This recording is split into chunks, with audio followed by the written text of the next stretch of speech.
Our story begins in the exam hall, where Jiang Xiaoyu intentionally aced the bonus questions just to distance himself from the school beauty, Liu Ruiyan. As they left, Ruiyan's friends mocked Xiaoyu, while Ruiyan herself claimed she had failed the test and demanded he take action. She told him to turn in a blank paper this afternoon, or he'd lose his chance to serve her, a command followed by a burst of collective laughter. Looking at Ruiyan's disgusted expression, Xiaoyu simply nodded and said he understood, though his inner thoughts were far different. He decided then and there that anyone else could be her lapdog, but he was finished. He immediately called his butler. He ordered an end to all financial aid for her family and had them evicted, leaving Ruiyan absolutely frantic with rage. She called him 99 times, but he didn't pick up once. She was desperate now, though it was far too late for that. In his past life, as the son of the richest man, he had pathetically knelt before the daughter of his family's driver just to marry her. He had even handed over his father's company to her, only for her to spend his money while falling in love with someone else. She treated her boyfriend like a spoiled prince, while Xiaoyu was reduced to a mere servant. On her wedding day, he called her for help. He needed money for medical treatment, but she cruelly told him that the years he spent clinging to her were nothing but a nightmare.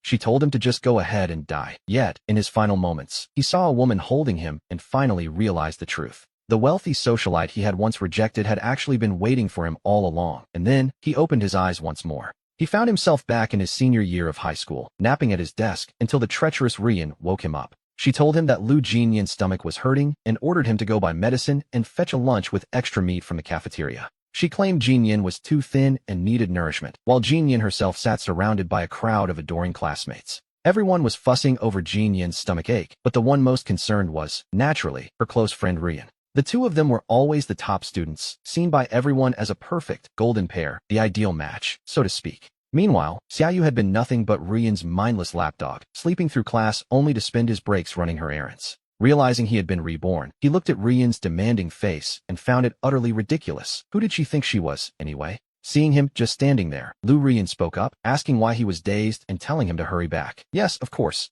She then walked over to Liu Ruiyan and gently patted her back, while Ruiyan stole a quick glance at Xiaoyu. Ruiyan suggested it wasn't right to send Xiaoyu, but Ruiyan scoffed, claiming he actually enjoyed doing these sorts of things. She even joked that he'd be unhappy if she didn't let him serve, looking at him for confirmation as he forced a smile. Without a word, he headed to the cafeteria and lined up for 2 meals, drawing soft, mocking laughter from the nearby students. They teased him for fetching food again, noting that Ruiyan preferred someone elite like Ruiyan and would never look at him. When he questioned what they meant, they called him a servant's son who only fantasized about the young mistress because they shared a commute. They told him to wake up, claiming a useless boy like him was destined to remain a servant for her family forever. They even joked about him washing her clothes and changing her son's diapers, which made Xiaoyu laugh with a touch of bitterness. He wondered if Ruiyan had really told them he was a servant's son when he only let her use his car out of affection. It was ironic. In the eyes of others, Ruiyan had become the wealthy lady while he was reduced to the help. When he asked about this, the other student simply rolled his eyes, as if the answer were perfectly obvious. The boy told him to hurry up and deliver the mistress her lunch before it was too late, laughing all the while. Everyone around them joined in, mocking his pathetic devotion and his delusions, just as the school bell began to ring. Leaving the cafeteria, he didn't return to class. Instead, he sat by the flower bed and ate both meals himself. He couldn't even remember the last time he'd had a proper meal, having been too poor to afford anything decent. In his past life, he had spent his time scavenging for leftover scraps at the market after closing time. Meat had been a luxury he couldn't even dream of, and only after finishing both portions did his hunger finally subside. By the time he returned to the classroom, the first bell had already rung, and an angry Ruiyan demanded to know where he'd been. She snapped at him, asking for the medicine, but he only looked at her coldly, his usual warmth completely gone. Liu Ruiyan stared at him, speechless, before demanding to know where the stomach medicine for Liu Ruiyan was. She had told him Ruiyan wasn't feeling well. She snapped, asking if he was deaf and why he couldn't handle such a small task. Xiaoyu glanced at the pale-faced Ruiyan, feeling nothing but cold indifference. He asked her what his relationship with Ruiyan even was, and why on earth he should be the one buying him medicine. To be honest, it was a fair question. Ruiyan came from a modest background, but ever since meeting Ruiyan, she had treated him exceptionally well. Whenever Xiaoyu's father gave him something nice, Ruiyan would simply take it. She would give those gifts to Ruiyan. Even the watch on Ruiyan's wrist right now actually belonged to Xiaoyu. These two were living off his resources. They swiped his cards, used his money, and enjoyed everything he had, yet they treated him like a common servant. It was an absurd dynamic, really. Ruiyan told Jiang Xiaoyu that if he wanted to make a scene, he shouldn't blame her for ignoring him next time. She warned him not to come crawling back. She told him he'd eventually be begging for her forgiveness. Xiaoyu stared at her, finding the sheer audacity of her words almost laughable. He wondered what he could possibly need her forgiveness for, or what he had even done wrong. Seeing him actually talk back to Ruiyan, the other students began to watch. They whispered, wondering how this lapdog had suddenly grown a spine. Ruiyan herself was momentarily stunned by his defiance. She looked at him, likely remembering all the times he had come to plead with her. She then declared that he shouldn't bother going home with her that afternoon. Xiaoyu simply nodded and said fine as he walked to his seat and sat down. He acted as if he hadn't even processed her threat as a punishment. Deep down, he was relieved. However, Jing Yan's seatmate, Wang Yan, decided this was the perfect moment to stand up and demand justice. She confronted Xiaoyu, asking what his problem was and why he couldn't do something as simple as buying a bit of medicine. She pointed out that Jing Yan was clearly unwell, but Xiaoyu only gave her a cold, sweeping glance. He suggested that if she was so concerned, she should go buy it herself. Wang Yan, acting completely righteous, argued that this was his job and his responsibility. Why should she be the one to go? Xiaoyu countered by asking why he, who had no relation to Jing Yan, should be responsible. Wang Yan pointed a finger at him in disbelief. She called him a joke, claiming that as a servant in Ruiyan's house, it was only natural for him to buy medicine for Ruiyan's friend. Hearing this, Xiaoyu turned his gaze toward Ruiyan. He asked her directly if she was the one telling everyone that he was just a servant in her home. He locked eyes with her, and for a brief moment, Ruiyan looked genuinely guilty. Of course, that was just how others perceived the situation. She arrived every day in a luxury car, and while others speculated about her status, she simply never bothered to correct them. She would never admit that her father was merely a driver and that she was the daughter of Xiaoyu's family chauffeur. Ruiyan assumed he was just jealous and didn't want to buy medicine for Jing Yan. To her, this behavior seemed perfectly normal. She glanced at him and asked where the food was, assuming that even if he forgot the medicine, he must have bought lunch. She had heard from other students that he bought 2 meals, but Xiaoyu calmly told her that he had already eaten them. Ruiyan was visibly agitated, unable to believe he had eaten both portions, but Xiaoyu simply nodded in confirmation. The students sitting nearby looked at him with pure disdain, mockingly asking if he was a pig for eating 2 full meals. They were used to flattering Ruiyan and looking down on him. Previously, he had endured their insults just to keep her happy. He used to hope they would speak well of him, but now he realized he had simply been spoiling them for far too long. Ironically, every time Ruiyan treated them to a meal, she was actually spending his money. It was his wealth they were enjoying. He told them that since it was his own money, he had every right to eat 20 meals if he felt like it. The students' faces darkened, and one whispered that his money surely came from Ruiyan's family anyway. The irony was palpable. Xiaoyu didn't even bother to explain, but Ruiyan was becoming increasingly furious, especially since she now had nothing to eat.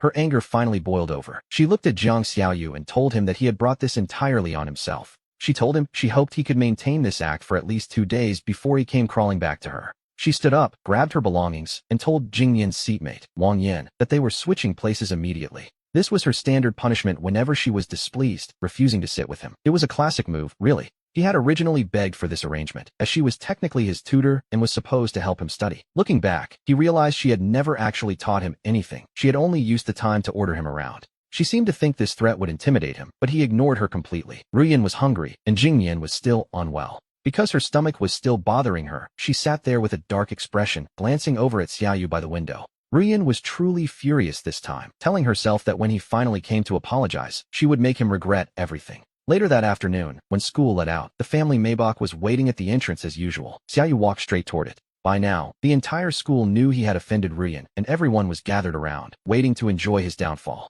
Seeing him have the audacity to approach the car, they began pointing and whispering, mocking him for his perceived shamelessness. They wondered how he could keep freeloading off her family's car. To them, he was just a servant's son acting like a master. Ruiyan hadn't even arrived yet, and they marveled at his nerve. They felt she was far too kind to someone so arrogant. In their eyes, a lowly son of a commoner should have been expelled long ago. Xiaoyu, however, simply ignored their taunts. Once he was settled inside the car, we see him give a direct order to the driver to start the engine immediately. The driver hesitated, noting that the young lady hadn't arrived yet. Sometimes Ruiyan was late due to her student council duties. Usually, Xiaoyu would wait as long as it took, so the driver was surprised by this sudden demand to leave without her. Seeing the driver ignore his command to speak up for Ruiyan, Xiaoyu found the entire situation rather absurd. He reminded Uncle Liu that his father only had one child, himself. There was no young lady in their household. Uncle Liu assumed they had just had a lover's quarrel, promising the young master that he would scold his daughter later. Xiaoyu told him not to bother. He simply didn't want to travel with her or see her ever again.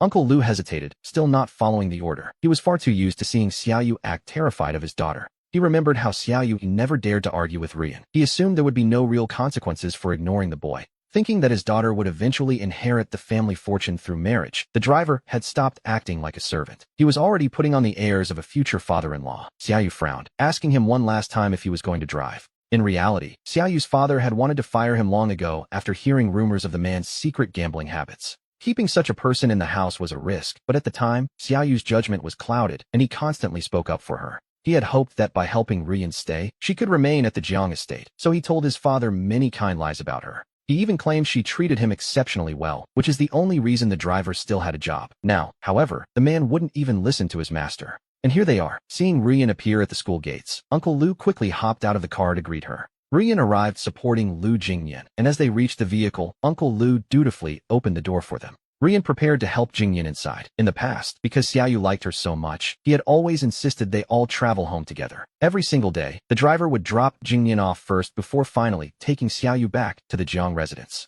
Not only that, but Xiaoyu used to wake up early just to pick Jingyan up. But today, before Jingyan could step inside, Xiaoyu spoke up. He asked why she was trying to get in, reminding her she said she wouldn't be going back with him. The surrounding students were shocked. They began cursing Xiaoyu, wondering what was wrong with him. To them, this was clearly Ruiyan's car, and they hated his arrogant attitude. They felt Ruiyan was being generous just by letting him ride along, and they couldn't believe he was now trying to bar the young lady from her own car. As the crowd whispered, Ruiyan's expression stiffened. She couldn't understand why Xiaoyu was acting so strangely today. She asked if he really had to be this way, claiming she had already decided to forgive him for his behavior at lunch. She warned him not to keep making a scene, but Xiaoyu simply replied that he didn't need her forgiveness and told her to find her own way home. Ruiyan's face turned pale, then flushed with anger. She was well aware that everyone viewed her as the wealthy heiress in this scenario. If she didn't get into this car now, her carefully crafted identity as a rich socialite would be completely exposed. Losing her patience, she reached out and physically pulled Xiaoyu out of the car, allowing Jingyan to take the seat instead.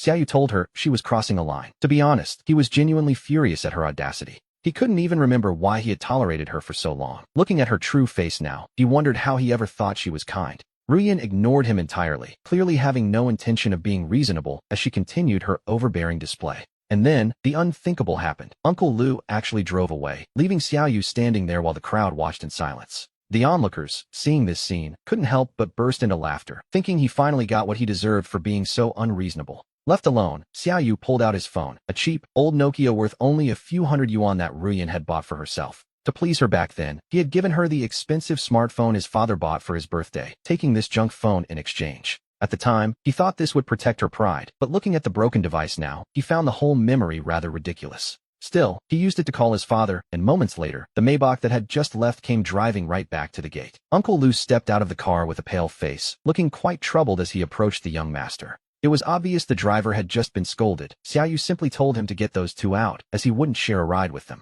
Uncle Liu turned to the passengers, and Ruiyan was forced to help Jingyan out of the car, much to Jingyan's utter surprise. Watching Xiaoyu, Jingyan's face turned several shades of white as he complained that Xiaoyu didn't need to target Ruiyan like this. He insisted Ruiyan had always been good to him, but Ruiyan quickly stopped him, telling him not to waste his breath. Once the two of them were finally out, Xiaoyu climbed into the car and rolled down the window with a calm smile. He waved a cheerful goodbye to Ruiyan as they pulled away. Watching through the mirror, Uncle Liu was stunned by how cold Xiaoyu had become. The driver couldn't help but speak up, suggesting that while arguments are normal, perhaps the young master shouldn't be so angry. He promised to make Ruiyan apologize later, trying to smooth things over for his daughter's sake. To be honest, his bias was showing. He worried that without the car, Ruiyan would be forced to take the bus and wouldn't make it home until very late. Xiaoyu dryly pointed out that if everyone else can take the bus, so can she, before asking Uncle Liu who exactly pays his salary. He suggested that if the driver didn't like his orders, he was free to resign. Imagine the audacity of a servant trying to lecture his employer. Terrified by the threat to his job, Uncle Liu immediately shut his mouth. A little later, they finally arrived back at the estate. Upon his return, the housekeeper, Aunt Zhou, looked at him in confusion, wondering why the young master had returned without Miss Ruiyan. Xiaoyu told her that Ruiyan was no longer part of the family, leaving Aunt Zhou standing there in complete shock. She couldn't believe the young master had finally come to his senses after being so blinded by his feelings for Ruiyan. The Liu family had forgotten their place long ago, and though Aunt Zhou wanted to speak up, she never dared to. Hearing Xiaoyu's words now, she felt deeply moved. She looked at him, realizing things were finally changing in this house. Among the staff, she had always been the kindest to him, yet he used to resent her for criticizing Ruiyan's behavior. In his past life, Ruiyan had fired Aunt Zhou the moment she took control. Remembering this, Xiaoyu felt a pang of guilt. His eyes grew misty as he looked at her. He told her he was going upstairs, but she mentioned a visitor had arrived. Miss Bai Ningbin was here, and Aunt Zhou had been about to send her away as usual. Ningbin visited the estate quite often. Because his father had arranged their match, Xiaoyu used to despise her, being completely obsessed with Ruiyan at the time. He used to refuse to even see her, having her turned away at the door. Consequently, they had barely ever met. Yet, he remembered that in his final moments, it was her people who took him to the hospital when no one else cared. She had still considered herself his fiancée even then. He stopped Aunt Zhou, asking where Ningbin was. She was in the backyard. We find her there, playing with Dabai. As Xiaoyu approached, he saw Ningbin gently feeding the large dog. Dabai was a dog he had always wanted, but he had distanced himself from the pet just because Ruiyan disliked animals. It was a surprise to see Ningbin getting along so well with Dabai. He recalled hearing that she had stayed single for years. Despite her beauty and status, she never married. His eyes reddened at the thought. Ningbin finished petting the dog and looked up. Seeing him standing in the doorway, she wasn't sure how long he'd been watching. She started to approach, then hesitated. Remembering how much he usually disliked her, she stopped in her tracks and simply addressed him as young Master Jiang. Ningbin was striking but possessed a calm, steady maturity that made her seem much older than her actual years. She was a top-tier student, the very person Ruiyan envied most. Ruiyan always complained that Ningbin's life was far too perfect. Ruiyan always claimed she'd be just as successful if she had his resources, insisting his excellence was merely a product of his family's wealth. Every time she saw Ningbin's high grades, she felt a wave of resentment, an insecurity that Xiaoyu, unfortunately, had adopted as his own. He had spent years treating Ningbin like an enemy, yet looking back, they had never actually had a single meaningful interaction. The poor girl had never actually done anything to him. This time, Xiaoyu managed to keep his emotions in check and simply asked if she needed something. She replied that she just wanted to see him. When he didn't immediately respond, Ningbin, sensing she wasn't wanted as usual, began to withdraw. She told him she knew he didn't want to see her and would leave immediately. To be honest, she hadn't even expected to get past the front door. She had really just come to visit Dabai, so the fact that Xiaoyu was even speaking to her felt like a massive victory. Seeing her turn to leave, Xiaoyu spoke up and asked if she would like to stay for dinner. It was a simple gesture, but a shocking one. Ningbin froze, looking at him in complete disbelief as she asked if he was serious. At that moment, the setting sun cast a warm glow over him. The light gave him a sudden, approachable kindness. He assured her she could stay, knowing Ruiyan wouldn't be back yet since she was busy with Liu Jingyan. In the past, he would have insisted on waiting for Ruiyan before anyone could touch a single plate of food, but those days were over. Aunt Zhou was surprised to see him wanting to eat so early and asked if they should wait for Miss Liu. He simply asked why they would bother. The staff had grown so used to him acting like Ruiyan's personal servant that his sudden change in attitude was quite a shock to the system. Aunt Zhou didn't press the matter and went to make the arrangements. Xiaoyu then added that she should inform Uncle Liu he wasn't needed tomorrow either. She hesitated for a second before nodding. She knew better than to question the master's decisions. It seemed the entire Liu family was being cut loose. After effectively firing Ruiyan's father, Xiaoyu finally sat down in the dining room, feeling a strange sense of relief. He noticed Ningbin stealing glances at him, but the moment he sat down, she awkwardly looked away, clearly feeling out of place. He hadn't realized how innocent Ningbin was back then. It was almost charming, and he couldn't resist the urge to tease her a little. He asked her why she wouldn't look at him, jokingly wondering if he was that unpleasant to behold. His grades were poor, sure, but his face was fine. She quickly denied it, trying to maintain her composure, but if one looked closely, they could see the faint blush creeping up her neck. We can see that even her ears had turned red. Xiaoyu chuckled and asked if it was true that her grades had always been excellent. Faced with this sudden warmth, Ningbin was still a bit out of her element, simply replying that her grades were all right. He then asked if she could recommend any reliable tutors, noting that relying on Ruiyan for help was no longer an option. In this life, he didn't want to repeat the mistake of assuming his father could protect him forever without ever cracking a book. While he still had the chance, he wanted to improve his grades, and he knew Ningbin's recommendations would be top tier. She was surprised he was looking for a tutor, remembering that Ruiyan had previously mentioned having one of her own. Since they were classmates, Ruiyan had used that excuse to stay at his house, but Xiaoyu explained the tutor had been fired. Ruiyan looked down on him and lacked the patience to actually teach. All the money he'd spent on those lessons had gone to waste. Ningbin found this quite unexpected, but seeing that he was serious and not joking, she took a sip of water to hide her nerves. She admitted she didn't actually use tutors and was self-taught, offering to come over every day to help him herself if he didn't mind. Deep down, she assumed he would probably refuse, considering that until today, he had barely spared her a single glance.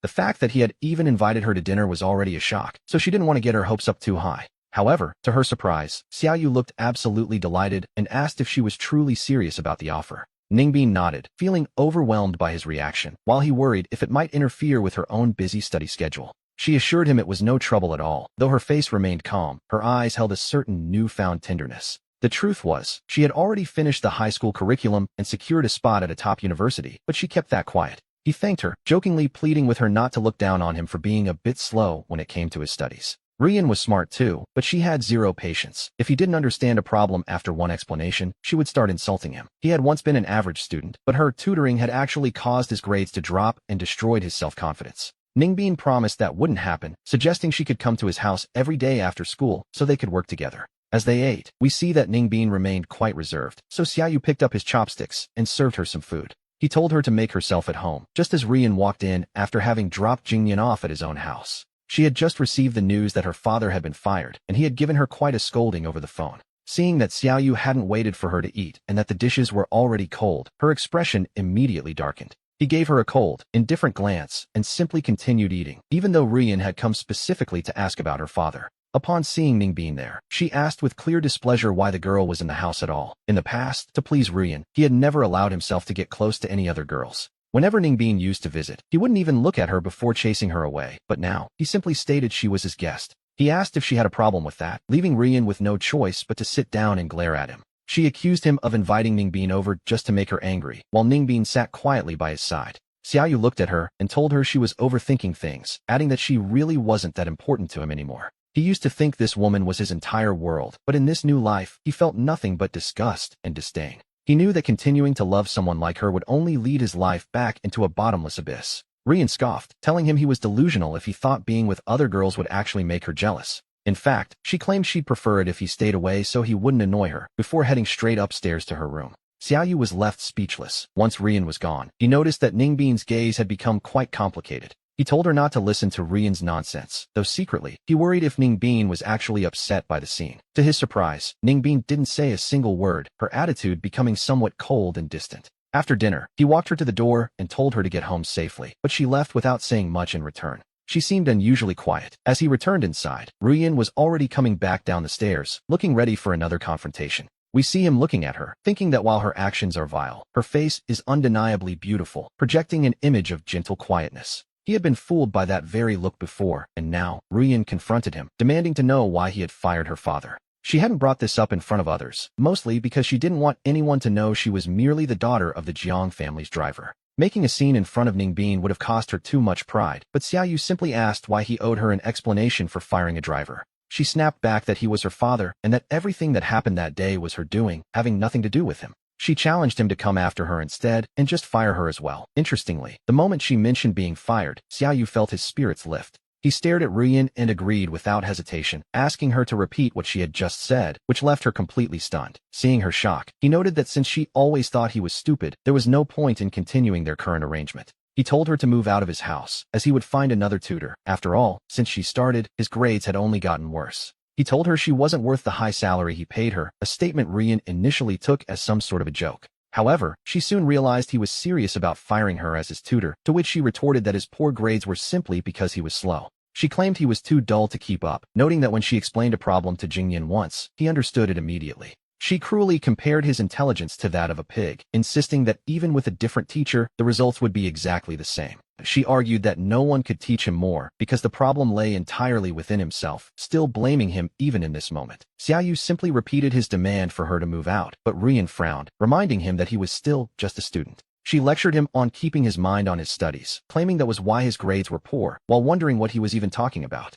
With a cold snort, she accused him of acting out simply because he was jealous of her close relationship with Jingyan. She claimed she only wanted to focus on her studies to get into a top university, unlike him, who didn't have to worry about money. Because he had more than enough wealth without an education, she told him it was impossible for them to be together right now. Xiaoyu watched her, genuinely shocked by her delusions, before finally asking after a few seconds who exactly said they wanted to be with her. Xiaoyu looked at her, wondering where Ruiyan got such confidence to actually believe he wanted to be with her. He knew that without his favor, she was nothing, yet Ruiyan simply assumed he was being stubborn and told him he could think whatever he liked. She warned him, however, that he shouldn't blame her for ignoring him when they sat down for dinner at home later. After saying her piece, she retreated to her room and slammed the door. Meanwhile, Xiaoyu returned to his own room and called Zhou Shun. He instructed Zhou Shun to move Ruiyan's belongings out the next day, as his home had no room for someone trying to trample over him. After that, he obtained Bai Ningbin's number, saved it, and sent her a quick message asking if she had made it home safely. She didn't reply immediately, and the next morning, since he no longer had to pick up Lu Jingyan, he finally slept until he woke up naturally.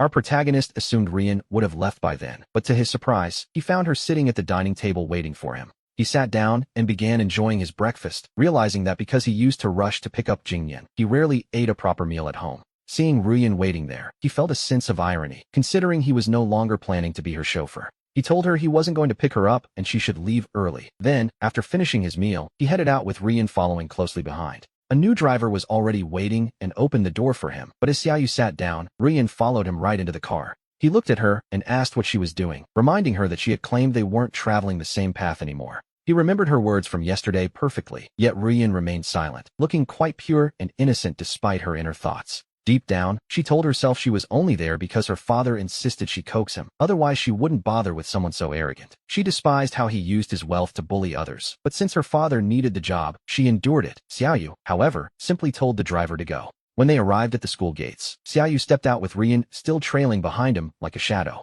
Usually, they would have brought Liu Jingyan along, but today Jingyan had arrived by bus and hurried over the moment she saw Ruiyan. Jingyan's gaze fell on Xiaoyu, still confused by yesterday's scene where the son of a mere driver, or so she thought, dared to be so defiant. Seeing Ruiyan and Xiaoyu arriving together despite the tension, she approached them and asked if they were back on good terms. As for whether they had made up, Xiaoyu didn't bother to answer. He simply walked inside while Ruiyan watched his retreating figure. Seeing that he wasn't waiting for her at all, she knit her brows slightly and turned to Liu Jingyan, claiming she had nothing to argue about with him. She told Jingyan that letting the son of a commoner bully her like that showed she had far too much patience. Ruiyan noted that everyone was gossiping about Xiaoyu being some young master, but insisted they shouldn't care about such opinions. She explained that since her father was on good terms with Xiaoyu, he had asked her to look after him, and she couldn't exactly ignore him. Hearing that she was only acting this way because of her father, Jingyan felt a small sense of relief deep down. We moved to the classroom, where Wang Yin was already waiting. She stood in the way, blocking Xiaoyu from entering his seat. Wang Yin glanced at him and called him shameless, accusing him of abandoning the school beauties, Ruiyan and Jingyan, the day before.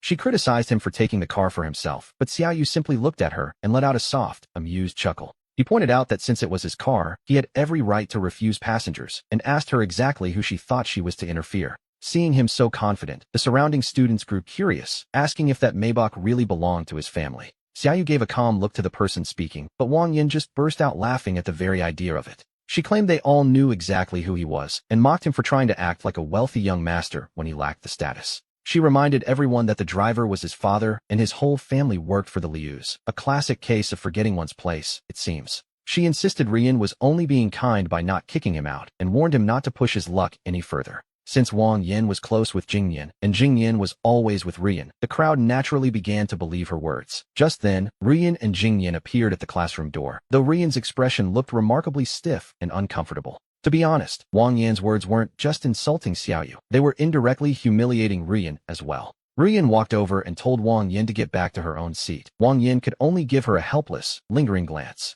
Sensing Ruiyan's clear displeasure, Wang Yin finally moved her things, and Ruiyan took her seat next to Xiaoyu once again. Xiaoyu paid no mind to her behavior. After all, he wasn't the least bit concerned with her antics. As a favorite of the teachers with excellent social standing, no one would dare question her seat change. Sitting beside Jingyan, Wang Yin felt a prickle of resentment and asked him what Ruiyan could possibly be thinking. She couldn't understand why Ruiyan protected Xiaoyu when he was so disrespectful, even going as far as living with him. Jingyan assured her it was just a favor for her father, nothing more, and told her not to overthink it. Wang Yin realized the situation, yet she still found it absurd that Xiaoyu had claimed that luxury car belonged to him. She noted that while Ruiyan's phone and gifts were clearly expensive, Xiaoyu's own phone told a very different story. It was an ordinary model, much like her own, making his attempt to pose as a wealthy heir seem rather unbelievable. Meanwhile, Xiaoyu stole a glance at his phone to find that Bai Ningbing had finally replied with a single, cold letter. Her indifference was striking, especially considering how friendly she had seemed just the day before, which, naturally, was confusing. It had taken her until now to reply to a message from the previous night, all while Ruiyan watched him from nearby. Seeing him focused on a message from Ningbing, Ruiyan couldn't help but knit her brows in quiet frustration. To her, he seemed like an entirely different person since yesterday, though his outward appearance remained the same. Xiaoyu sent another message asking if she would still come for tutoring, to which Ningbing gave a simple, one-word confirmation. That was enough for him. He turned his full attention to the lesson, studying with an intensity we haven't seen before. When noon arrived, Jingyan and Ruiyan prepared for lunch, and Ruiyan instinctively asked if he was joining them. His sudden dedication to his studies was honestly quite baffling to her, especially since he hadn't even dozed off once. He was busy organizing his notes, a far cry from the boy who used to spend every waking moment thinking only of her. Seeing him still working long after the bell had rung, Ruiyan's curiosity finally got the better of her. But Xiaoyu acted as if she hadn't spoken at all, completely ignoring her presence as Jingyan watched the scene unfold. Jingyan suggested they leave Xiaoyu behind and bring him something later, but Xiaoyu politely declined his offer.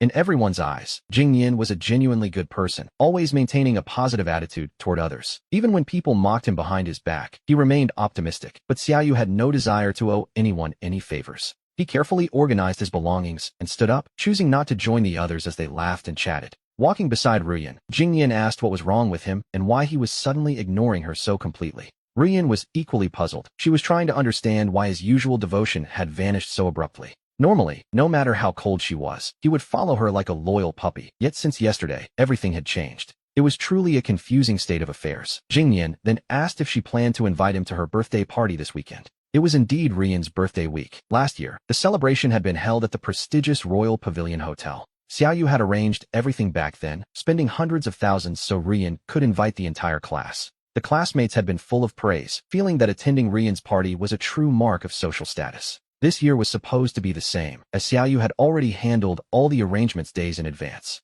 If he hadn't mentioned firing her, Ruiyan wouldn't be worried, but his cold behavior today made her overthink things. She wondered if the party would even happen if he didn't show up. To be honest, it was a valid concern. Watching his retreating figure, Ruiyan tried to reassure herself that there was absolutely nothing to worry about. She told herself he would definitely come. After all, he would never ignore her birthday. Perhaps this coldness was just an act. She even imagined he might be trying to surprise her. Feeling slightly relaxed, she told Jing Yin that he would surely be there. Jing Yin agreed, noting he was always present for her birthdays. That afternoon, the two of them headed to a school rehearsal. Xiaoyu didn't wait for them and went straight home, where he found that Ningbing had already arrived to meet him. Seeing her there with her dog, a genuine smile touched his face, perhaps because of the deep connection from his past life. Because of their shared history, Xiaoyu felt that every moment he spent with her now was incredibly precious and rare. Seeing the warm smile on his face, Ningbing felt a bit surprised. She had grown quite used to his usual cold and willful demeanor. His recent enthusiasm was so overwhelming that it made her shy, almost afraid to give him orders. He smiled and asked why she was so early.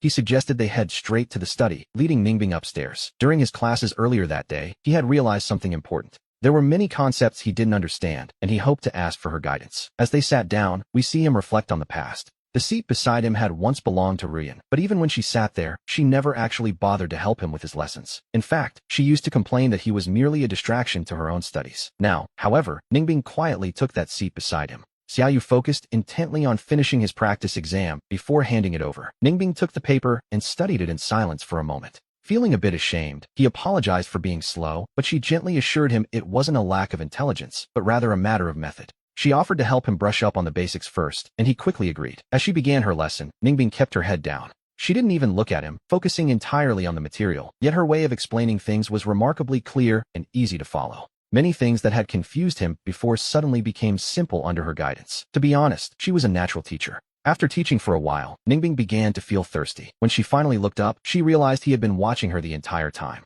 Feeling a bit self-conscious, she swallowed hard and quickly turned her gaze back to the textbook, asking if there was a problem. He remarked on how patient she was in person, noting that she seemed much colder over the phone, barely sending more than 2 words. He wondered aloud if she had a negative opinion of him because of his history with Ruiyan. She quickly denied it, explaining her family had visited. She had been too busy to reply to his messages immediately, and by the time she saw them, it was already the next morning. She told him he could call her anytime if he needed help, but just as the two of them were settling back into work, his phone suddenly rang. He hurried to answer it, only to hear Ruiyan's voice on the other end of the line, sounding quite agitated. She demanded to know what he meant by his recent actions. Hearing her accusatory tone, he could only wonder what he had supposedly done wrong now. He truly had no idea how he had offended her this time, but Ruiyan's voice crackled with rage as she accused him of throwing all her things away. He couldn't help but glance at Ningbing, making no effort to hide the conversation as he told Ruiyan directly that he had already warned her yesterday. Since she was fired, there was simply no reason for her to stay in his house anymore. He told her not to bother him while he was in class.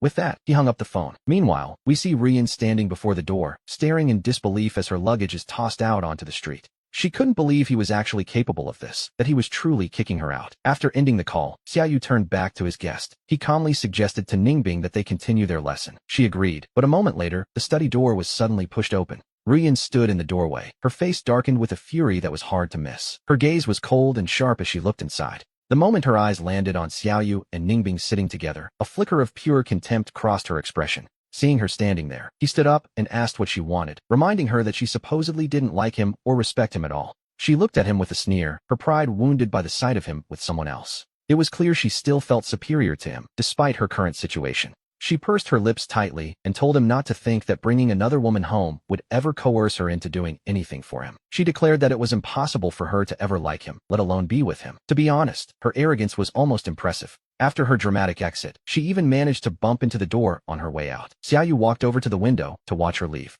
He watched as she went downstairs, picked up her luggage, and walked away without looking back. She left quite decisively, all things considered. Ruiyan had always been incredibly proud in front of him. Despite her family's poverty, she carried herself with a stubborn, unyielding spirit. No matter how well he treated her, she refused to yield to the temptation of his money. Ironically, that was exactly what he used to admire about her. Thinking back on it now, he found his past self's infatuation truly laughable. Ningbing, seeing him at the window, spoke up softly. She asked if he wanted to stop for the day, worried that his mood was too sour to continue. But he quickly assured her that wasn't the case. He told her his mood was actually quite good. He was simply remembering his past life and the many foolish things he had done back then. He wasn't actually grieving for Ruiyan. In fact, seeing her in that state made him feel quite relieved because, at the very least, he no longer had to feel anxious about his future. By staying away from Ruiyan, he wouldn't contract that illness again. And he certainly wouldn't meet such a tragic end this time. Ningbing then spoke up, suggesting that she should head home first. As she turned to leave, he stepped forward and caught her hand. Ningbing froze in surprise and turned back to look at him.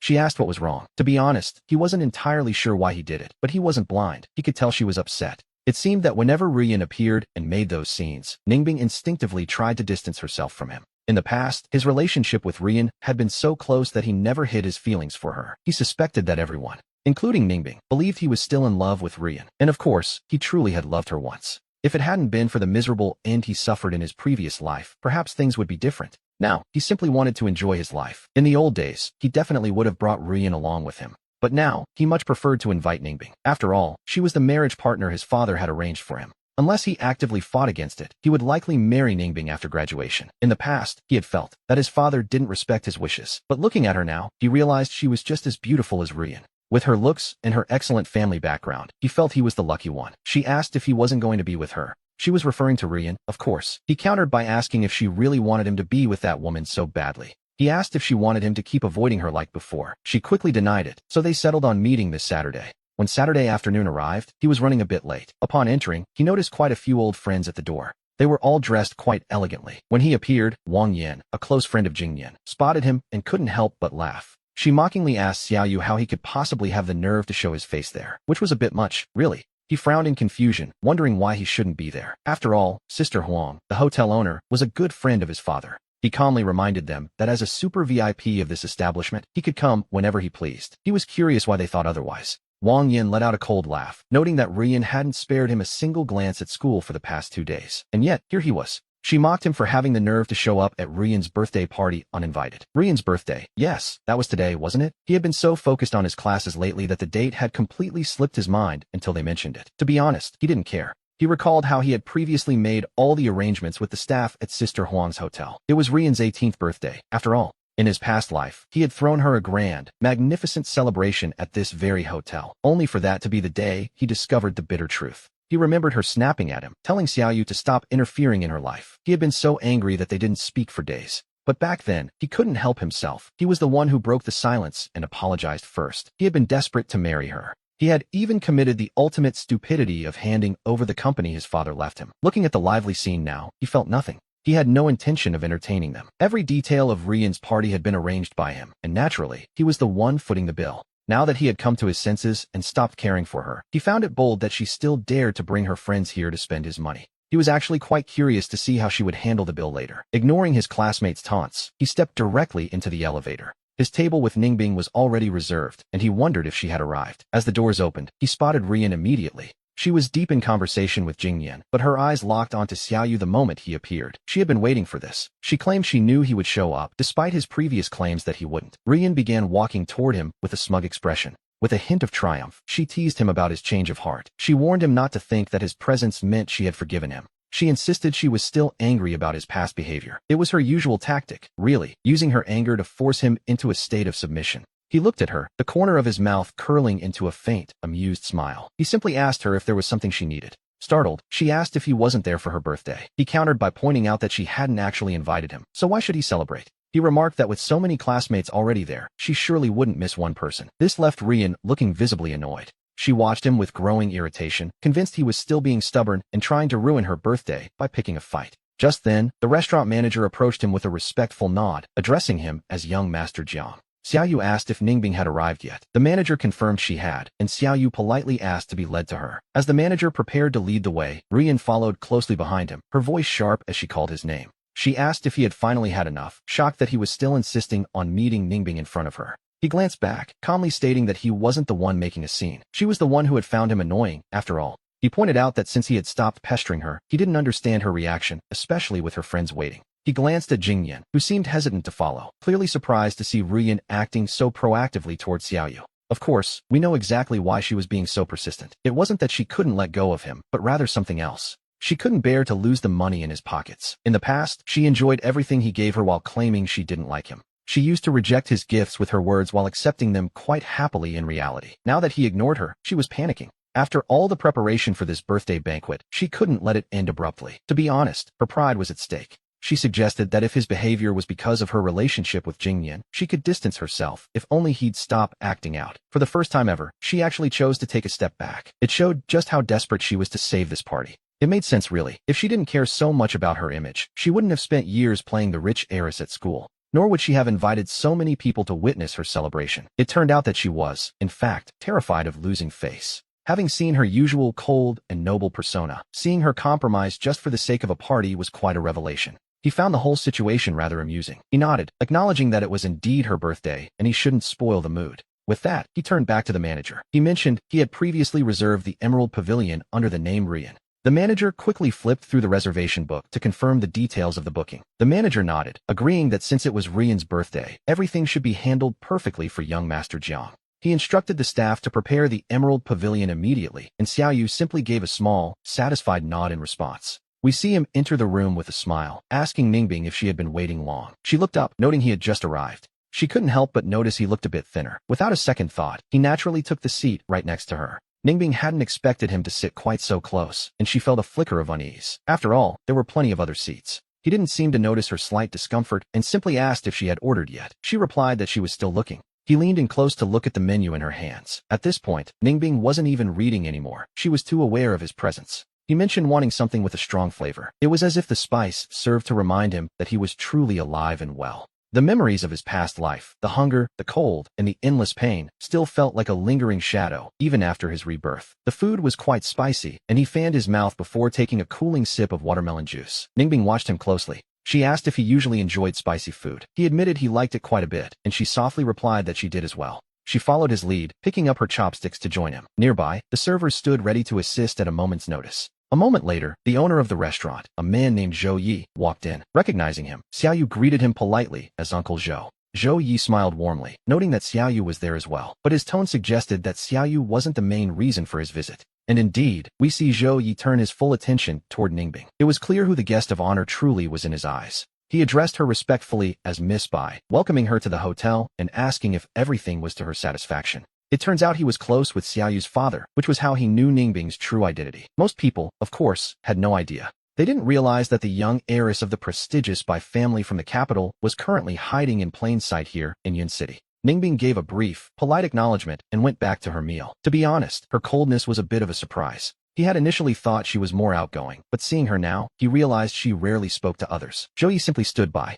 A moment later, even as he personally poured her water, she remained silent, letting an icy aura of indifference fill the entire private room. The atmosphere became so heavy that Zhou Yi finally had to take the hint, politely excusing himself and telling them to enjoy their meal. Wait a moment, Uncle Zhou, Xiaoyu called out, causing the man to stop in his tracks just as he was about to leave. He turned back immediately, asking with a warm and enthusiastic smile if young Master Jiang had any other instructions for him. He truly seemed like a kind-hearted man, which is why Xiaoyu liked him, but he couldn't shake a memory from his past life. If he remembered correctly, a sudden and devastating fire had broken out at the Huangting Hotel on the third day of the birthday banquet. The cause was inadequate fire safety in the kitchen. Once the flames started, it was discovered that the fire extinguishers didn't work at all. That disaster had even resulted in casualties, and because of it, the hotel's reputation was completely destroyed. The top hotel in Yun City never recovered, and it was said that Zhou Yi himself fell gravely ill from the stress of the incident. Xiaoyu looked at Zhou Yi and asked if the hotel's fire safety measures were truly up to standard, catching the man off guard.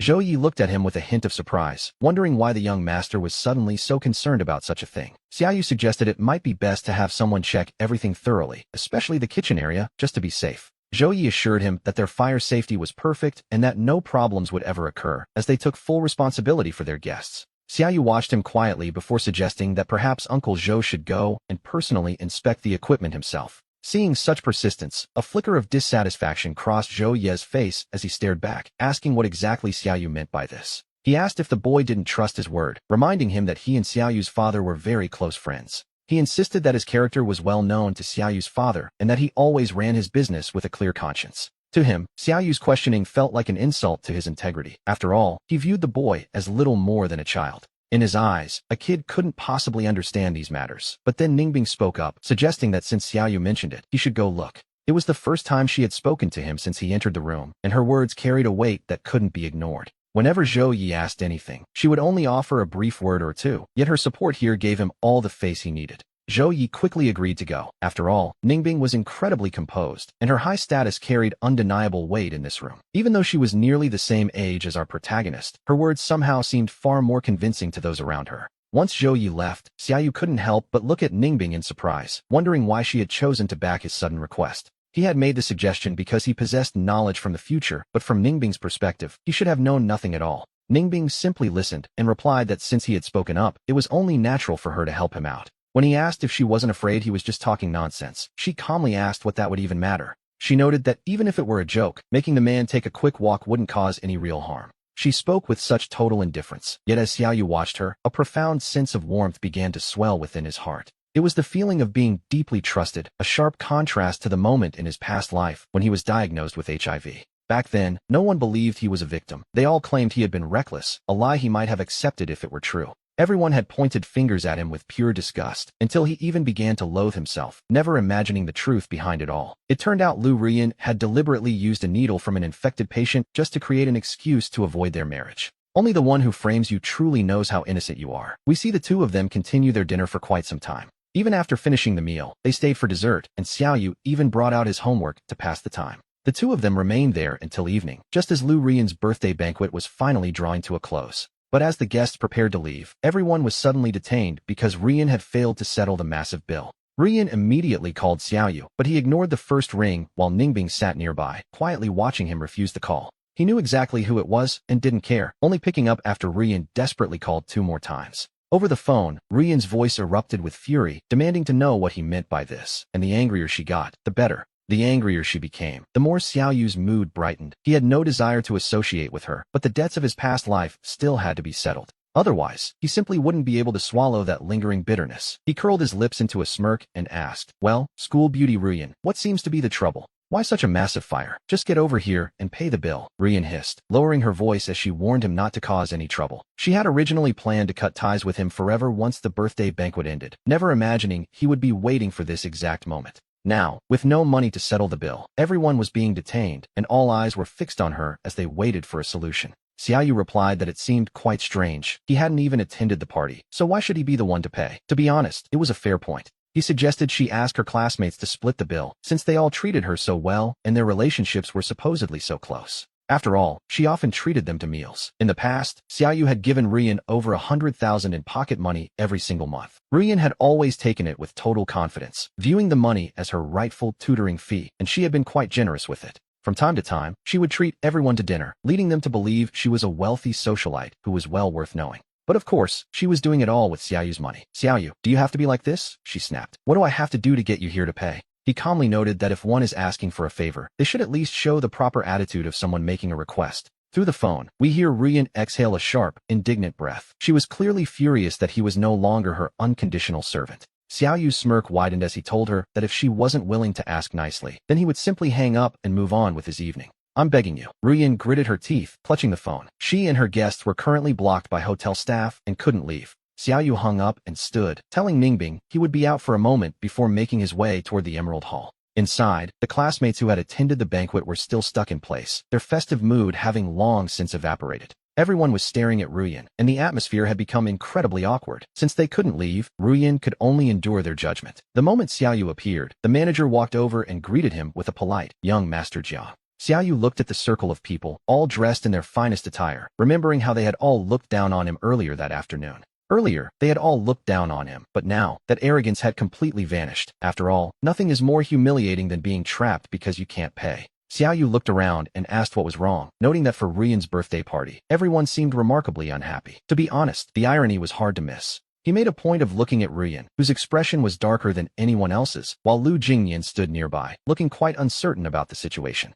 The manager explained that Miss Ruiyan hadn't settled the bill, and he was simply asking them to pay before they could leave. Xiaoyu acted as if it were a minor misunderstanding, telling the manager there was no need for such a fuss since they were his classmates, and he would pay. With that, he handed over his card. As the manager went to process the payment, we see the expressions of the other guests begin to shift and grow complicated. They wondered why Ruiyan, who was celebrating her own birthday, had to call Xiaoyu to settle the bill. It was a very good question, indeed. Ruiyan felt her face burning with shame as she stared at him. She realized now why he had come so easily. His goal was to humiliate her. She told herself he wanted everyone to know she was actually broke and relied entirely on his money. It was a bitter pill to swallow. In her mind, he could have handled the payment discreetly, but instead, he chose to make a grand, public display of it. By swiping his card in front of everyone, she felt he was acting like a madman. A moment later, the manager returned after finishing the transaction. He handed the card and the receipt back with a respectful bow, confirming that the payment for young Master Jiang was complete. Xiaoyu checked the receipt and intentionally read the total aloud. 860,000. A staggering amount for a single dinner, wouldn't you say?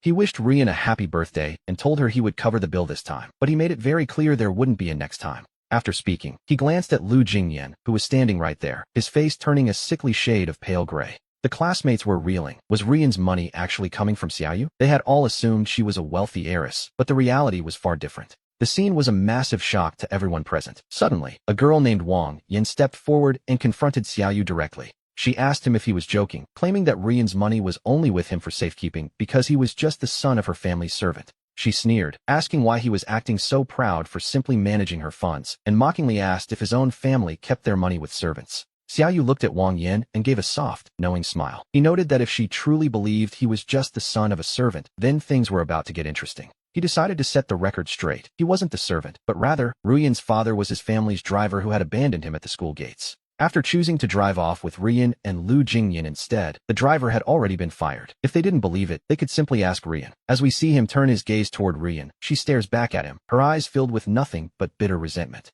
In all her life, no matter how little she had never endured such humiliation. Now, everyone was watching her life become a joke. Yet, she couldn't say a word, knowing he could easily refund the money and leave her trapped there. To be honest, she was utterly powerless. Ignoring him completely, she turned and walked out, while Liu Jingyan, having witnessed the entire spectacle, followed closely behind her. The situation was becoming unbearable for her, but she had no choice but to leave. Earlier that day, she had been quite carried away with herself. She had bragged to her classmates about her relationship with Ruiyan, thinking it would make her the envy of the entire school. She imagined that by announcing their status, she would gain prestige as the partner of a wealthy heiress, but she never expected this revelation. The realization that Ruiyan was just a driver's daughter left her wondering why she had bothered to fake being rich in the first place. Once the pair had departed, Xiaoyu glanced at the remaining guests and calmly suggested that since the drama was over, they should all head home. He reminded them to be careful on the way back, noting that it was getting late, as the crowd slowly filtered out of the Emerald Hall. After watching them leave, Xiaoyu finally stepped out of the hall, with the manager personally escorting him all the way to the elevator.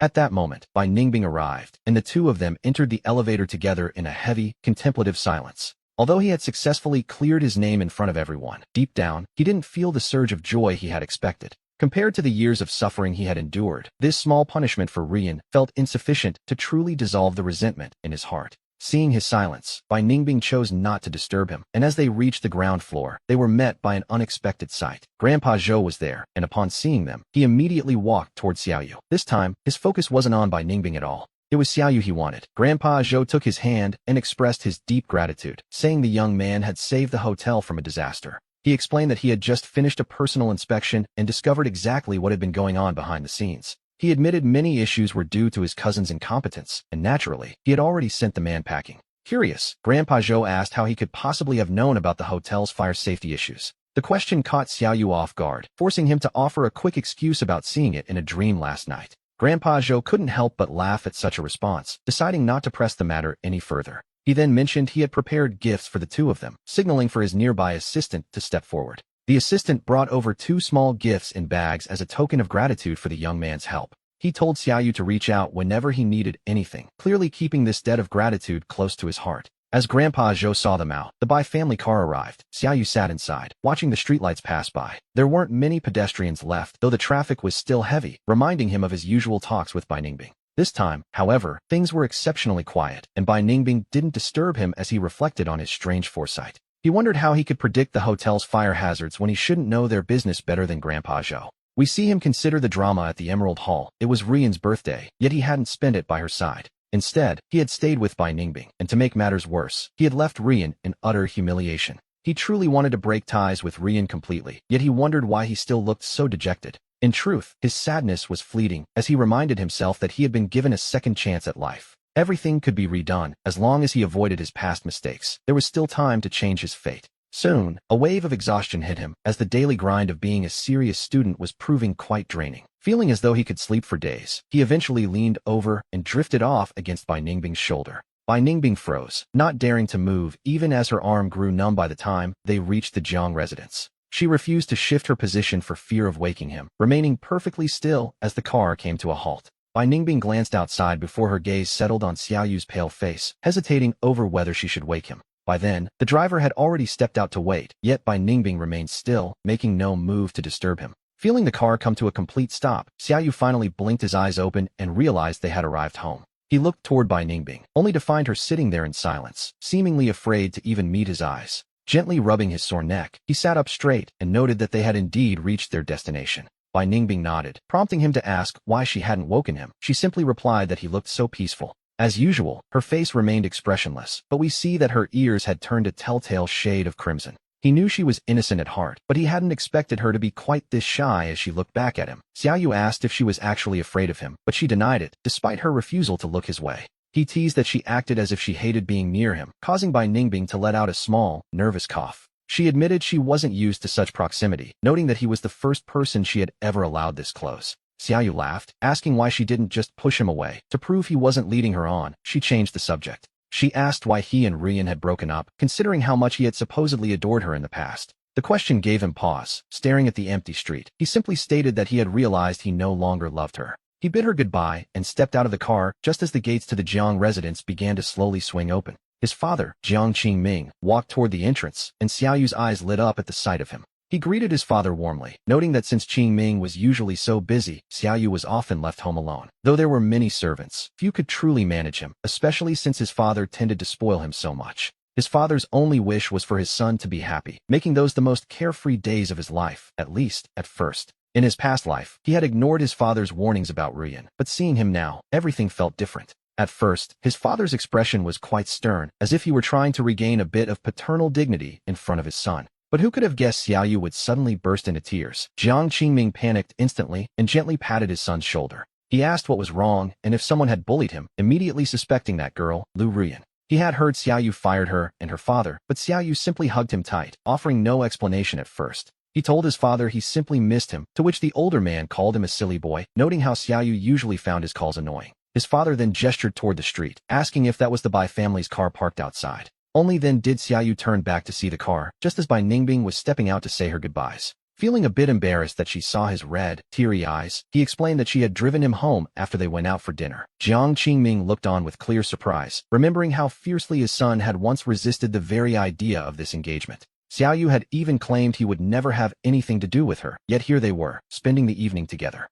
Though he didn't know what had sparked this change, Qingming smiled and invited Bai Ningbing inside for a moment. She politely declined, greeting him as Uncle Jiang before explaining that she should probably head home for the night. She stole one last glance at Xiaoyu before driving away, leaving him to follow his father back into the house. His father asked again if Bai Ningbing had bullied him, seeing his son's lingering distress, but Xiaoyu quickly shook his head. He insisted she had been quite good to him, then sat on the sofa, feeling his father's concerned gaze lingering on him. He realized his father looked so young now. In his memories of the end, the man had seemed to age a lifetime in just a few years. Only after Jiang Qingming was absolutely certain that Ruiyan hadn't hurt him did he finally allow himself to relax. The next Sunday morning, Xiaoyu woke to the news that Liu Ruiyan had arrived at the house, which was quite unexpected. The memory of their falling out was still fresh, and he assumed she understood that he was done playing her games. He headed downstairs, only to find that Ruiyan hadn't come alone. She had brought company with her. We see Ruiyan and her father, Uncle Liu, sitting on the sofa, where the older man was busy addressing Jiang Qingming. He claimed Ruiyan had been immature and that he'd already scolded her, promising she would never bully Xiaoyu again.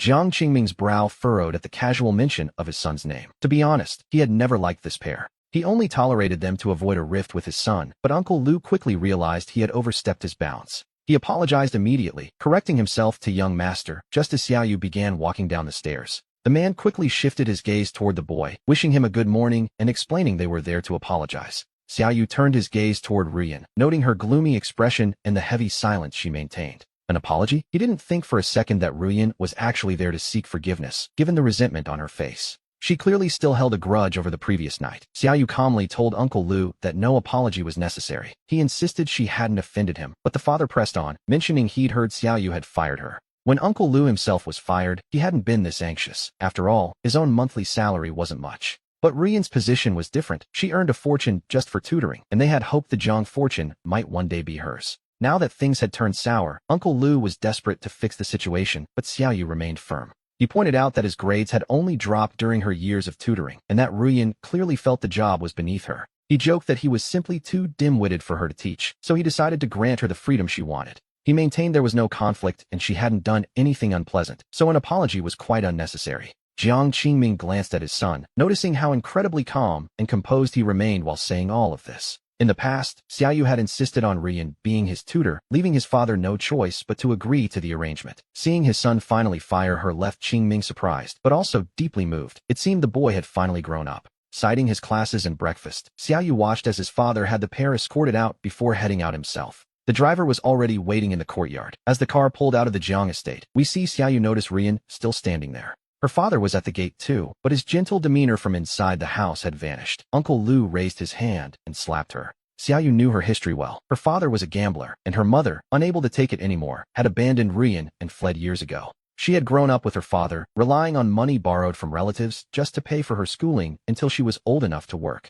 Despite those hardships, she had managed to excel in her studies, consistently ranking first in the entire school, a feat that was quite impressive. Because of this, Xiaoyu had truly cherished her, looking after her and trying to give her the very best of everything he had. But while he felt for her, she never felt for him. She saw him as a mere ATM, while her heart belonged to someone else entirely. He looked away and headed straight to school. After the events of the previous day, the atmosphere among his peers had shifted significantly. His classmates' attitudes seemed much warmer now, and they began approaching him to chat, asking if his family was truly that wealthy. They realized all of Ruiyan's money had come from him, though they had always assumed she was a wealthy heiress herself. Xiaoyu noted they already knew the truth, but they found it strange that despite his kindness, she chose Liu Jingyan over him. One girl even joked, suggesting the young master should look her way instead, promising she would be far more obedient than Ruiyan. Xiaoyu looked at the girl speaking to him, and hearing her bold words, he couldn't help but feel a sense of amusement. He let out a spontaneous laugh just as Ruiyan appeared on the scene, having overheard the girl's flirtatious remarks. Ruiyan gave a cold sneer, telling the girl that even if she wanted him, Xiaoyu wouldn't even bother looking at her. She claimed he already had a new target in mind, so the girl would just have to wait in line like everyone else. Upon hearing Ruiyan mention a new target, everyone turned to look at Xiaoyu, wondering who could possibly be better than her. They doubted there was anyone in school more outstanding than Ruiyan, even if her status as a wealthy girl had been a lie. Her academic record was flawless, and she was undeniably beautiful, leading everyone to believe her future potential was immense. Ruiyan didn't bother answering the crowd. Instead, she fixed her gaze on Xiaoyu, the boy who had spent so long at the bottom of the class. Ruiyan sneered, claiming that just because she refused to be his loyal dog anymore, Xiaoyu was lashing out. To be honest, her logic was a bit skewed. She declared she would never like him, especially since he was a poor student who only relied on his family's wealth to get what he wanted. She told him that even if everyone fawned over him, he wasn't worth a single finger of Liu Jingyan. As soon as she mentioned that name, the crowd was reminded of the deep rift between them. It seemed Ruiyan was determined to double down on her pride. Before he could even respond, Ruiyan brought up the previous night's birthday party, claiming he was the one who forced her to invite everyone. She insisted she never wanted to go and accused him of intentionally embarrassing their classmates. She asked if he thought money gave him the right to toy with people's dignity. She even told him to stop lying about supporting her, which was a bold claim, to say the least. She argued that the money was simply payment for the tutoring she provided, and she vowed never to take a cent from him or help him again. After finishing her speech, Ruiyan immediately swapped seats with another student, acting as if she wanted absolutely nothing to do with him. It was clear she was trying to reshape her image in front of the class, playing the part of the mistreated, hard-working scholar. We return to Xiaoyu's thoughts, where he recalled her desperate plea for help the night before. Seeing her father strike her earlier had made him feel a bit of pity. But now, seeing her arrogance, he felt her father hadn't hit her hard enough. He decided he wasn't going to indulge her delusions any longer. He mocked her tutoring claim, asking if she truly had the nerve to say that. Since she started helping him, she had done nothing but spend his money. He pointed out that his consistently bottom-tier grades were the only result of her supposed teaching, which, naturally, was a very fair point. Ruiyan remained expressionless, simply stating that he was far too stupid and that his lack of intelligence had nothing to do with her. She even suggested that since he was so wealthy, he should try to buy himself a new brain. At those words, several students couldn't help but laugh. Xiaoyu looked at her self-righteous expression and asked if she was certain the problem was his brain and not her terrible teaching methods. Ruiyan then remembered that Bai Ningbing was now tutoring him. She let out a soft, dismissive snort at the thought of her rival. She challenged him, saying that if he was so confident, he should prove it with his results during the next monthly exam. She claimed that if his rank improved by even 100 spots, she would be willing to admit that her teaching was the problem. She was eager to see if Bai Ningbing could actually teach someone whose brain simply didn't work. It was a bold challenge, to say the least. Xiaoyu stared at her, noting that she only asked for a 100-spot improvement. It was a clear sign of just how much she looked down on him. Seeing that he was ready to accept, Ruiyan turned to the crowd and announced that everyone had heard him agree to the terms. She declared that if his rank improved by 100 spots in the next exam, she would personally run 10 kilometers as punishment. The students turned their gaze toward Ruiyan, their faces filled with excitement. Wang Yin then looked at Xiaoyu with a mocking grin. She joked that since Ruiyan was risking a 10-kilometer run, Xiaoyu should do the same if he lost, assuming he could even finish it.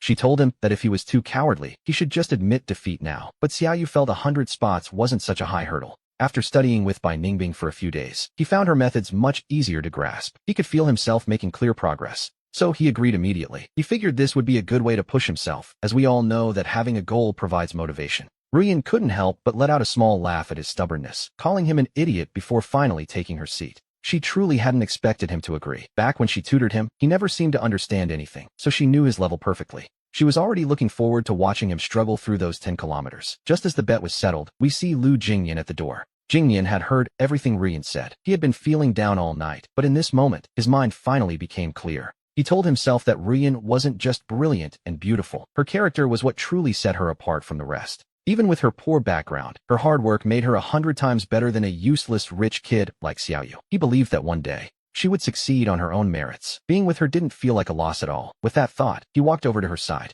He told Ruiyan that even if her father was just a driver, he earned his living honestly with his own 2 hands. It was a touching sentiment. He praised her for maintaining top grades despite her difficult circumstances, noting how hard her journey must have been to reach this point. He promised to always stand by her side. As Jingyan spoke, any students who had doubted Ruiyan suddenly felt a wave of sympathy for her. The fact that Jingyan remained so loyal to Ruiyan even now was truly something to behold. It seemed their bond was stronger than ever. The crowd felt their love was truly grand. Looking at Ruiyan, who had always been a top student, they realized they didn't just like her for her money. They admired her character and academic excellence. In contrast, they saw Xiaoyu as someone who didn't even try, which made things worse. To them, it seemed shameless for him to want someone like her. We see the two of them putting on quite a performance together. Watching them, one might almost feel like weeping for such a touching love story. It was certainly a sight to behold. In fact, they seemed so perfect for each other that they should stay together forever. Xiaoyu realized he had lacked the foresight to stay out of it before. Because of Ruiyan's words, everyone now viewed him as a complete failure. He had finally dropped the burden of being a servant-like follower.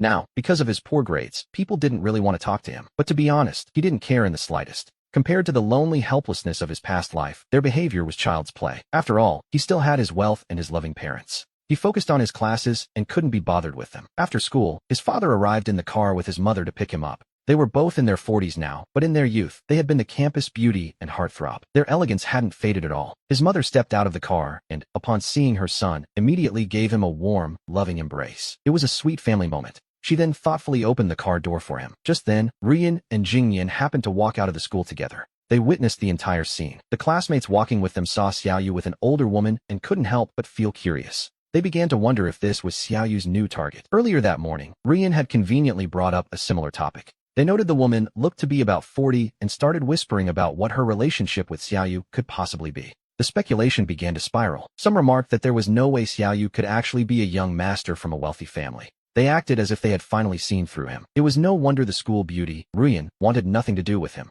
They claimed they wouldn't respect someone like that either, calling the situation disgusting. As they slandered him, Xiaoyu just listened. Ruiyan didn't bother to explain the truth to anyone. Jingyan looked at her, and seeing her silence, he assumed the crowd's guesses were correct. Suddenly, she felt a sense of relief. Even if his academic performance was disappointing, we know his family situation was far from what they imagined. Jingyan felt a lingering bitterness about Xiaoyu spending hundreds of thousands in a single night. Deep down, he felt she was naturally superior to him. But now, discovering that Xiaoyu was supposedly being supported by an older woman, Jingyan suddenly felt a sense of balance return to his world. At least he would never do something so shameless. He believed in achieving his dreams through his own hard work. Yes, that was his story. He told himself that one day, he would have everything Xiaoyu had. We see Jingyan and Ruiyan boarding a bus together shortly after. Ruiyan told him she couldn't see him home today. Since she could no longer earn money by tutoring Xiaoyu, she had to find a part-time job. Her father had accumulated massive gambling debts, and in the past, much of her money had been taken by him to cover those losses. Now, she had to find a way to support herself. Jingyan simply nodded and said that was fine. To be honest, he had little choice.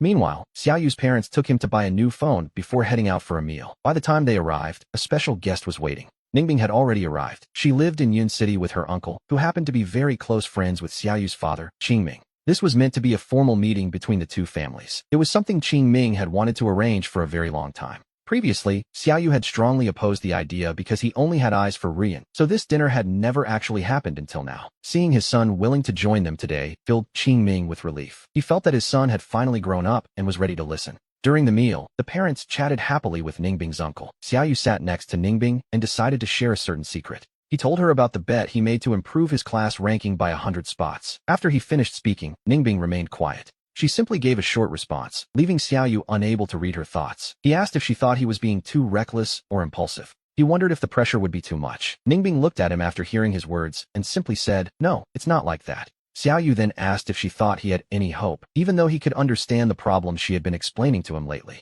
Ningbing looked at him and told him to just leave it to her. She added that he was actually quite bright, not stupid, like others claimed. The others she referred to was, naturally, Ruiyan. Though Ningbing hadn't said anything when Ruiyan called him stupid before, she had remembered it. Hearing this made Xiaoyu laugh with genuine relief. He told her that hearing her say those words finally put his mind at ease. Xiaoyu told Ningbing he would have to trouble her for a while, and she simply replied that it was her duty. Suddenly, we see the private dining room fall silent. Xiaoyu noticed the quiet and looked up, only to find his father and Ningbing's uncle both staring directly at him. It was a bit of a surprise, to say the least. Feeling quite awkward, he asked his father why he was staring. Qingming quickly looked away, claiming it was nothing at all. He told the youngsters to carry on. While Qingming continued chatting with Ningbing's uncle, deep down, he couldn't help but feel a sense of wonder. He marveled at how well the two were actually getting along. Although he was the one who arranged this engagement, he felt a strange, conflicting emotion. It was as if his own troublesome son was being led away by someone else. After the meal, Qingming and the uncle stayed behind to discuss business and medicine. Meanwhile, Xiaoyu and Ningbing left the restaurant first. Instead of heading straight home, they decided to find a nearby cafe to continue their work. Xiaoyu had a craving for ice cream, so he went to the counter to order. Once he finished, he returned to the table where Ningbing was waiting. He sat down beside her, and the two of them resumed their discussion of the study problems. At this moment, Xiaoyu's mind was completely filled with his lessons. After all, the bet was looming, and failing to improve his rank would be a devastating blow. Soon, a server arrived with their order. The waiter placed the items on the table. When Xiaoyu looked up, he was stunned to see the person standing there in the server's uniform. It was none other than Ruiyan. He stared at her in complete disbelief, asking her what on earth she was doing there. Ruiyan gave him a cold, piercing look. She told him that she should be the one asking that question, wondering if he knew she worked there. She accused him of coming here on purpose just to spite her. Despite his recent coldness, Ruiyan was convinced that he was still deeply in love with her. She told herself he was only acting this way to force her to submit. Otherwise, how could he possibly show up at the exact place where she had a part-time job? To her, such a coincidence was impossible. Xiaoyu told her she was overthinking things and that their meeting was purely accidental.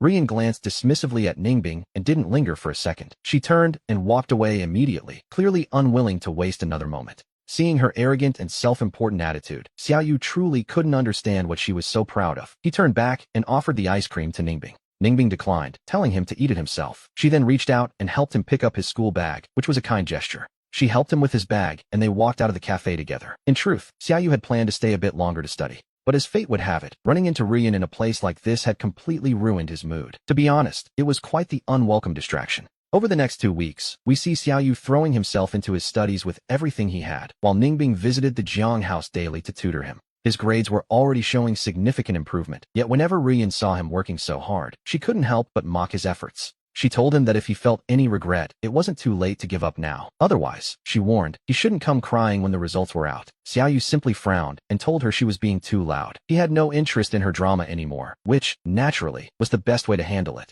He immediately plugged in his headphones to drown her out. Finally, the monthly exams came to an end, and he felt an unusual sense of relief. Feeling exceptionally cheerful, he hurried home. Although the official results weren't out yet, he felt deep down that he had performed quite well. We returned to the house, where Ningbing was sitting in the courtyard drinking tea and keeping Dabai company. The dog, it seemed, was getting fatter by the day. Xiaoyu walked over to hug Dabai and remarked to Ningbing that she had arrived quite early today. It had become a bit of a routine for them. He admitted he was curious if she had any other activities at school. After all, Ruiyan was also a top student at her own school. Ruiyan and Liu Jing used to be busy with various school events every day, but by comparison, Ningbing seemed to have a much more relaxed schedule. Every time he returned home, she was already there waiting. She simply explained that she was quite free and that no one really restricted her time. When he asked if there were any school activities she had to attend, she mentioned that she generally didn't join the student council or other groups. Ningbing shook her head, noting that while she occasionally entered competitions, she usually stayed away. When he asked why, her answer was quite striking. She felt it was meaningless, and her teachers agreed that her participation was a bit like a dimensional strike that would make other students lose confidence.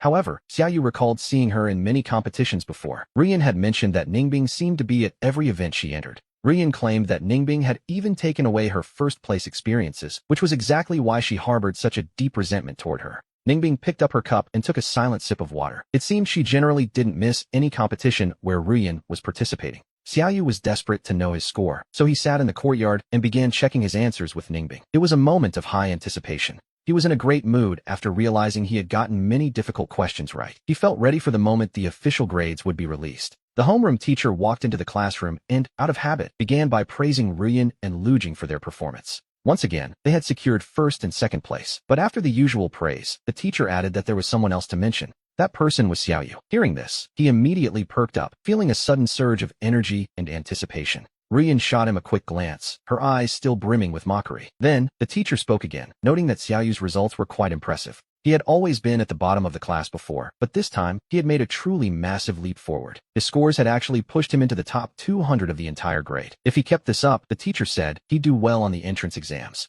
The top 200? At those words, everyone in the room stared in disbelief. It was a result no one had expected. Even Ruiyan was stunned. She had expected him to improve by maybe 100 ranks at most, but certainly not this much. To be honest, even Xiaoyu hadn't expected such a dramatic rise. It was a level of success he hadn't dared to imagine for himself. Perhaps it was because, having suffered so much in his past life, he no longer cared for idle pleasures or distractions. He had been incredibly focused in class, listening to every word before going home to review everything with Ningbing. Ningbing was a gifted teacher. Even the most difficult problems seemed simple once she explained them. Hard work, it seems, really does pay off. One student asked if there was a mistake, wondering how Xiaoyu could improve so much, but the teacher was quite certain there was no error. The teacher looked at Xiaoyu with a calm expression. Previously, having a student who dragged down the class average had been a source of frustration. But now, seeing such incredible progress, that frustration had vanished. Who could have guessed he would improve this much? Feeling validated by the teacher's praise, Xiaoyu was genuinely happy. He noticed Ruiyan watching him silently, so he decided to remind her of their bet. He asked her what she thought now, reminding her not to forget the 10-kilometer run she owed him. Ruiyan bit her lip in pure frustration. She simply couldn't understand how someone she considered so dim-witted could improve so much. She wondered if Ningbing was truly that capable. After school, Ruiyan was forced to start her 10-kilometer run. Xiaoyu didn't go home immediately, staying behind just to watch the spectacle. He sat quietly to the side, watching her struggle after her pride had taken such a hit. Deep down, he felt a strange sense of satisfaction. It was a truly satisfying moment, though Liu Jing watched from the sidelines, feeling a growing sense of irritation that Xiaoyu had become so cold. Wang Yin cast a sharp glance toward him and whispered to Liu Jing, asking what was so special about breaking into the top 200 anyway. She acted as if he'd taken first place, noting that even Ruiyan didn't act that smug despite actually being at the top of the class. Liu Jing's gaze fell upon Ruiyan as he spoke plainly, reminding everyone that if one makes a bet, they must be prepared to lose. Ruiyan wasn't the type to back down from a loss, but Wang Yin muttered that even if his grades improved, his character remained questionable. She warned Liu Jing not to speak ill of others, telling him he was simply too kind for his own good, which, in this case, was likely true. Wang Yin patted Liu Jing's shoulder lightly. By the time Ruiyan finished her 10-kilometer run, the sky had already begun to turn dark. Drenched in sweat, she walked back and asked if he was satisfied. He nodded, politely thanking her and welcoming another bet anytime. With that, he stood up and left the campus full of joy. Ruiyan stood still, watching his silhouette as he walked away into the evening. At that moment, his mood was exceptionally bright, his steps light and rhythmic. In the past, we remember him only as her devoted follower. But now, he couldn't even be bothered to give her a second glance, his thoughts occupied entirely by his new life with Ningbing. Ruiyan wondered if he truly intended to stay with Ningbing forever. After all, their families were both well off and perfectly matched. The thought of them actually being together began to take root in her mind, and it was a thought she found increasingly difficult to bear. As the realization hit her, Ruiyan felt a sharp pang of possessiveness, as if something that belonged to her had been stolen away. Seeing her staring intently in Xiaoyu's direction, Liu Jing asked if she was tired and offered her some water to drink. He handed over a bottle of mineral water, and Ruiyan reached out to take it, offering a quiet word of thanks. To be honest, she was exhausted. In front of Liu Jing, she always maintained an air of perfect politeness. Liu Jing acknowledged her hard work, though his mind was elsewhere. He remarked how strange it was that Xiaoyu, whose grades had always been abysmal, could suddenly make such a massive leap forward. He openly wondered if there had been cheating involved, suspecting that Xiaoyu had rigged the results just to make the school beauty lose. After all, Ruiyan had tutored him every day before with no results, so how could he possibly improve so much all at once? Liu Jing shot a sharp glance at Wang Yan, warning her that making such bold claims without evidence was a dangerous game. He cautioned that if Xiaoyu decided to cause trouble, she wouldn't be able to handle the consequences. Wang Yan simply shrugged, planning to tell the teacher tomorrow. Meanwhile, we see Xiaoyu heading home, eager to share the news with Ningbing. After all, she was the reason for his success. Making Ruiyan admit defeat was a victory Ningbing helped build, but upon arriving, Zhou informed him that the young lady hadn't come today. A wave of disappointment washed over him. He changed his clothes and headed to the dining room, feeling the silence of the house. With his father away on business, he was all alone. Needing to hear her voice, he decided to give Ningbing a call.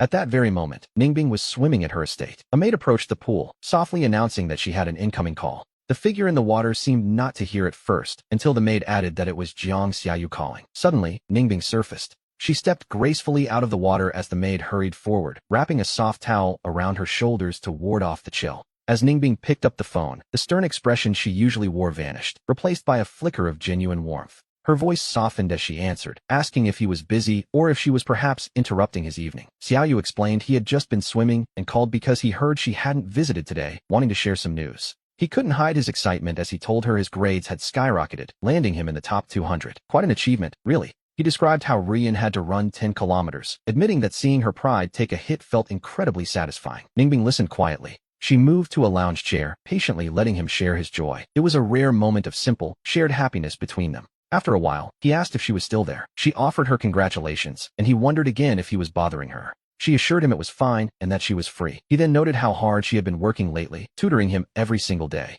He suggested she take a couple of days off to rest, proposing that he could study on his own and ask questions online if needed. Ningbing agreed, but Xiaoyu didn't hang up just yet. He hesitated, noting that she sounded a bit unhappy. He asked if something had happened and if there was anything he could do to help. That simple question caught her completely off guard. Deep down, Ningbing wondered if she had let her guard slip, as she didn't think her behavior had changed much at all. She was surprised he could sense her mood through a simple phone call. Seeing her silence, Xiaoyu spoke up, knowing she tended to hide her feelings. He told her that while she kept her emotions tucked away, they were comrades in arms now, or so he liked to think. Since she had helped him so much, he felt it was only right to return the favor. Without her lessons, he knew he never would have achieved such results. He couldn't simply enjoy her help and dedication without giving back, especially since he knew she certainly didn't need his money. Hearing him describe their relationship as comrades brought a helpless, subtle smile to Ningbing's lips. It was a start, at least. On the following day, we returned to the school, where the class teacher walked in with a heavy expression and an air of palpable anger. Standing at the podium, she radiated a sense of intense pressure. Her gaze locked onto Xiaoyu, sharp and unforgiving.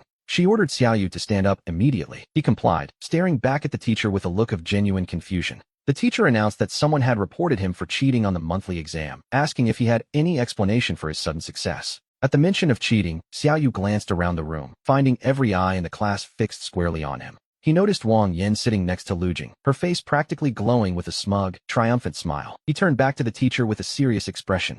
He calmly asked if there was any actual evidence to support such a serious accusation. The teacher, Lin Jingmei, sighed. She pointed out that his previous scores were heartbreakingly low, yet this time, his progress was almost impossibly dramatic. To be honest, such a leap was difficult for anyone to believe. To be safe, the school decided to give him a different set of questions. She asked if he had any objection to taking the test again. Naturally, being forced to prove himself twice didn't sit well with him. Wang Yan couldn't wait a second longer and jumped up, shouting that his hesitation was proof enough of his guilt. She taunted him, saying that if the grades were real, he shouldn't be afraid of a retest. She looked at him as if she had finally caught her prey. Xiaoyu found the whole display quite ridiculous. He reminded her that she had reported him without a shred of evidence. He argued that the burden of proof should be on the accuser, otherwise, it was just slander. If everyone could just make claims without proof, the school would be in chaos. He argued that if people like her reported him every day, he'd be stuck in a loop of retests and might as well stop attending class altogether. As he spoke, Wang Yin looked at him with a hint of surprise. To be honest, Xiaoyu's personality had always been rather soft in the past. Usually, when others were aggressive, he found it difficult to argue back, but this time his logic was remarkably clear and sharp.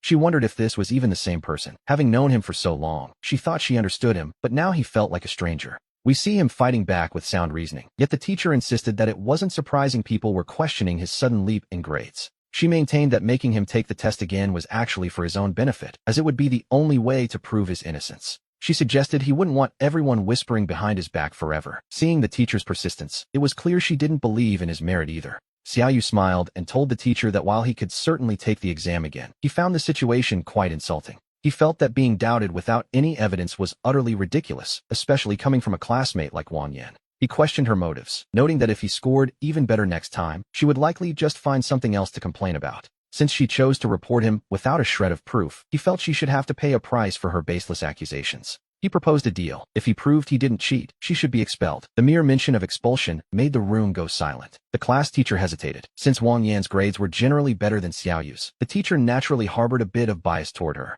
Xiaoyu pointed out that spreading rumors about cheating had a massive impact on his reputation and mental well-being. He suggested that if the pressure became too much and he did something drastic to himself, the consequences would be far worse for everyone. At the mention of self-harm, the atmosphere in the room grew tense. He turned to Wang Yin, asking if she was too afraid to bet on her own claims. Feeling provoked, Wang Yin immediately agreed to the wager. She was indignant and turned back to the teacher with absolute confidence. She told the teacher she was willing to bet her entire future on this, as everyone already knew what Xiaoyu's typical grades looked like. She asserted that he was definitely cheating and that his refusal to simply retake the test immediately was proof of his guilt. Wang Yin was convinced he was just stalling because he was nervous, and she urged the teacher not to let him talk his way out of it. He added that if it was confirmed Jiang Xiaoyu had cheated, she should also be expelled, as he had no desire to share a school with such a person. Before the teacher could even intervene, Wang Yin had already agreed. The class teacher then instructed Xiaoyu to come to the office immediately after class. With that, the teacher walked out. Wang Yin stared at him with a look that suggested she was simply waiting for the show to begin.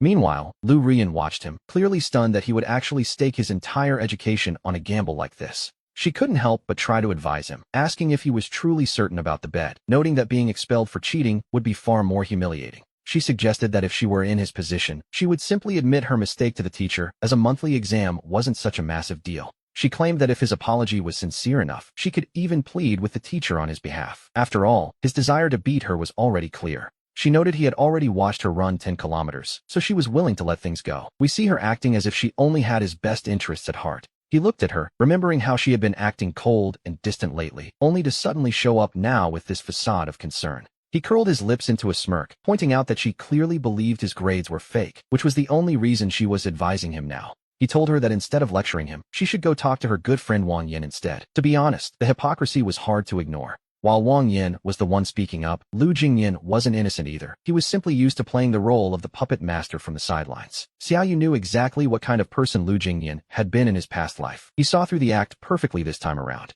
Whenever things went poorly between him and Liu Ruiyan, Liu was always there with a sarcastic remark, acting like a textbook manipulator. Liu Ruiyan had intended to play the benevolent advisor, but seeing him reject her kindness so bluntly, her expression quickly turned cold. She asked if he was really unable to tell that she was trying to help him. He looked at her with genuine curiosity, wondering what her angle was. He mockingly asked if her job as a restaurant waitress was proving too difficult or if she was regretting her choices and wanted a free dinner again. At the mention of dinner, Liu Ruiyan's face darkened and she fell silent. Working part-time had indeed been far more difficult than she expected. Between her heavy course load and her responsibilities at the student union, she was already exhausted and getting home late every single day. The main issue, of course, was that the meager wages weren't nearly enough to cover her expenses. He had spoiled her for far too long. She was finding that life was far more difficult than she had imagined. Initially, she assumed his behavior was just a rich boy's tantrum. She thought he was just being difficult for a few days, but now she was starting to wonder why he wasn't coming back to chase after her. In the past, no matter how poorly she treated him, he always came back. Seeing her silence now, Xiaoyu decided not to let her off easy.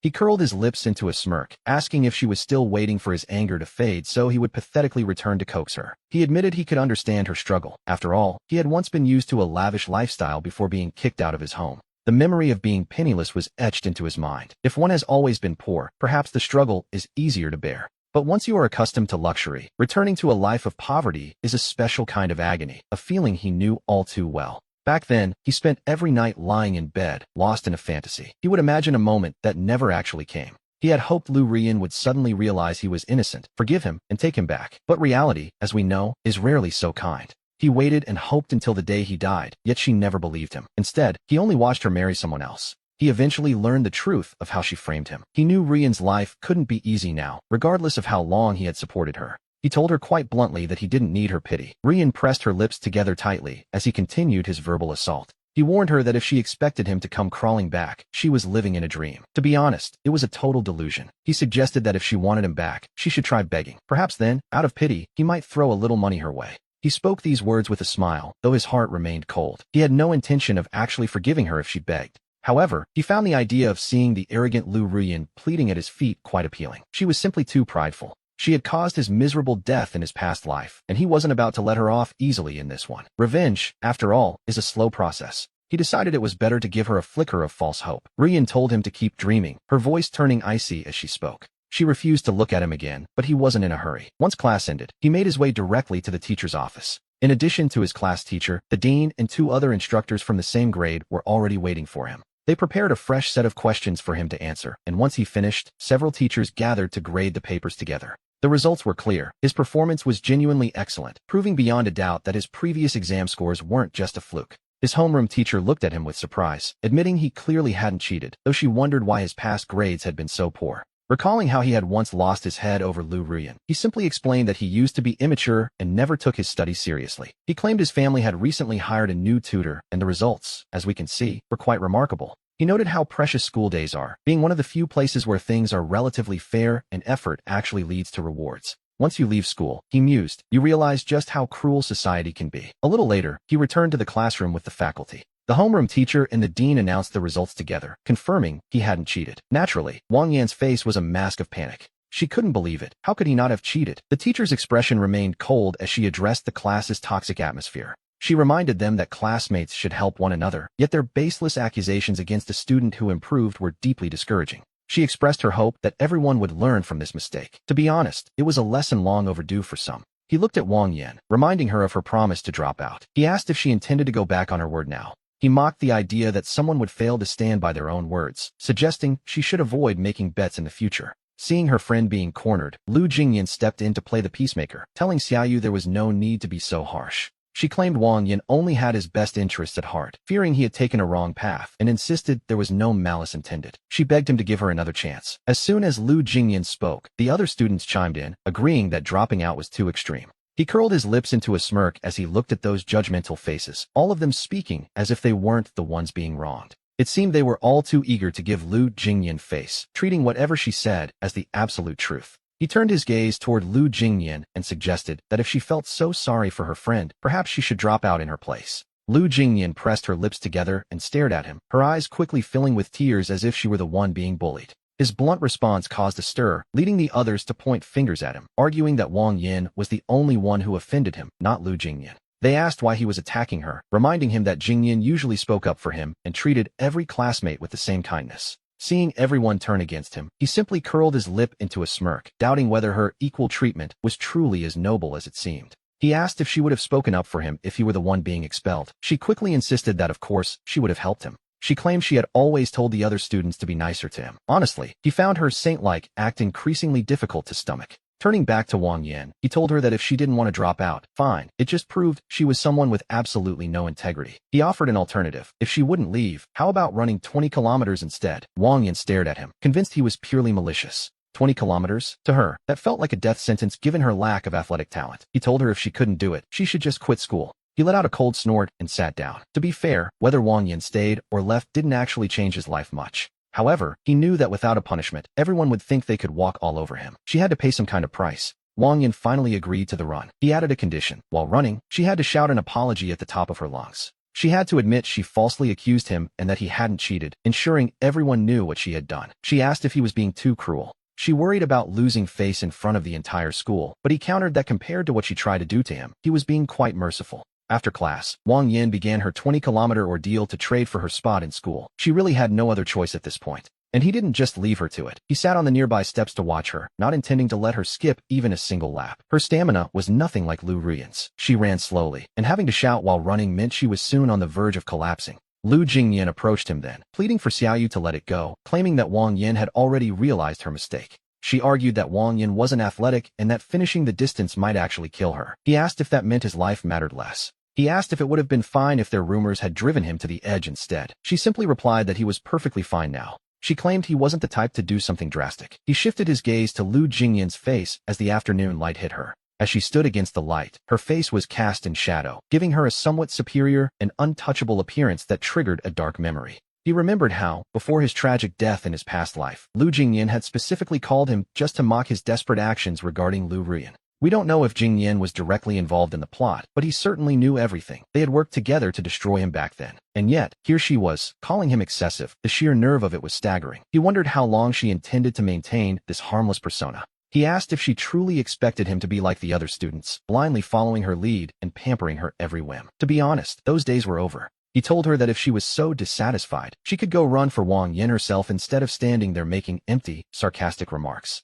Seeing Jingyan under attack, Liu Ruiyan stepped forward, warning Jiang Xiaoyu not to go too far since Jingyan was only trying to be helpful. She claimed they were only worried he wouldn't be able to handle the consequences if something went wrong. He looked up, amused by this attempt at heroism. He noted that it was Jingyan who had provoked him first and suggested that if he didn't want to be insulted, he should simply stay far away. He reminded Ruiyan that all the gifts she gave Jingyan were bought with his money. Did she really think he liked her for her poverty and her drug addict father? Jingyan only knew that Ruiyan's father was a driver. He had no idea about the drug addiction. Naturally, this revelation gave him pause. He glanced at Ruiyan and saw her face turn pale with embarrassment, but he was too preoccupied with his own image to worry about her feelings. Turning back to Xiaoyu, he asked if all this hatred and the targeting of his friends was simply because of his relationship with Liu Ruiyan. He suggested that if Xiaoyu felt he had stolen her, he would simply give her back. Ruiyan panicked, pleading with him not to say such things. Xiaoyu cut them off, telling him to keep her for himself. His home, he noted dryly, was not a recycling center for trash. Before Ruiyan could speak, Xiaoyu continued, addressing the accusation that he was bullying Wang Yan. It was a rather bold claim, all things considered.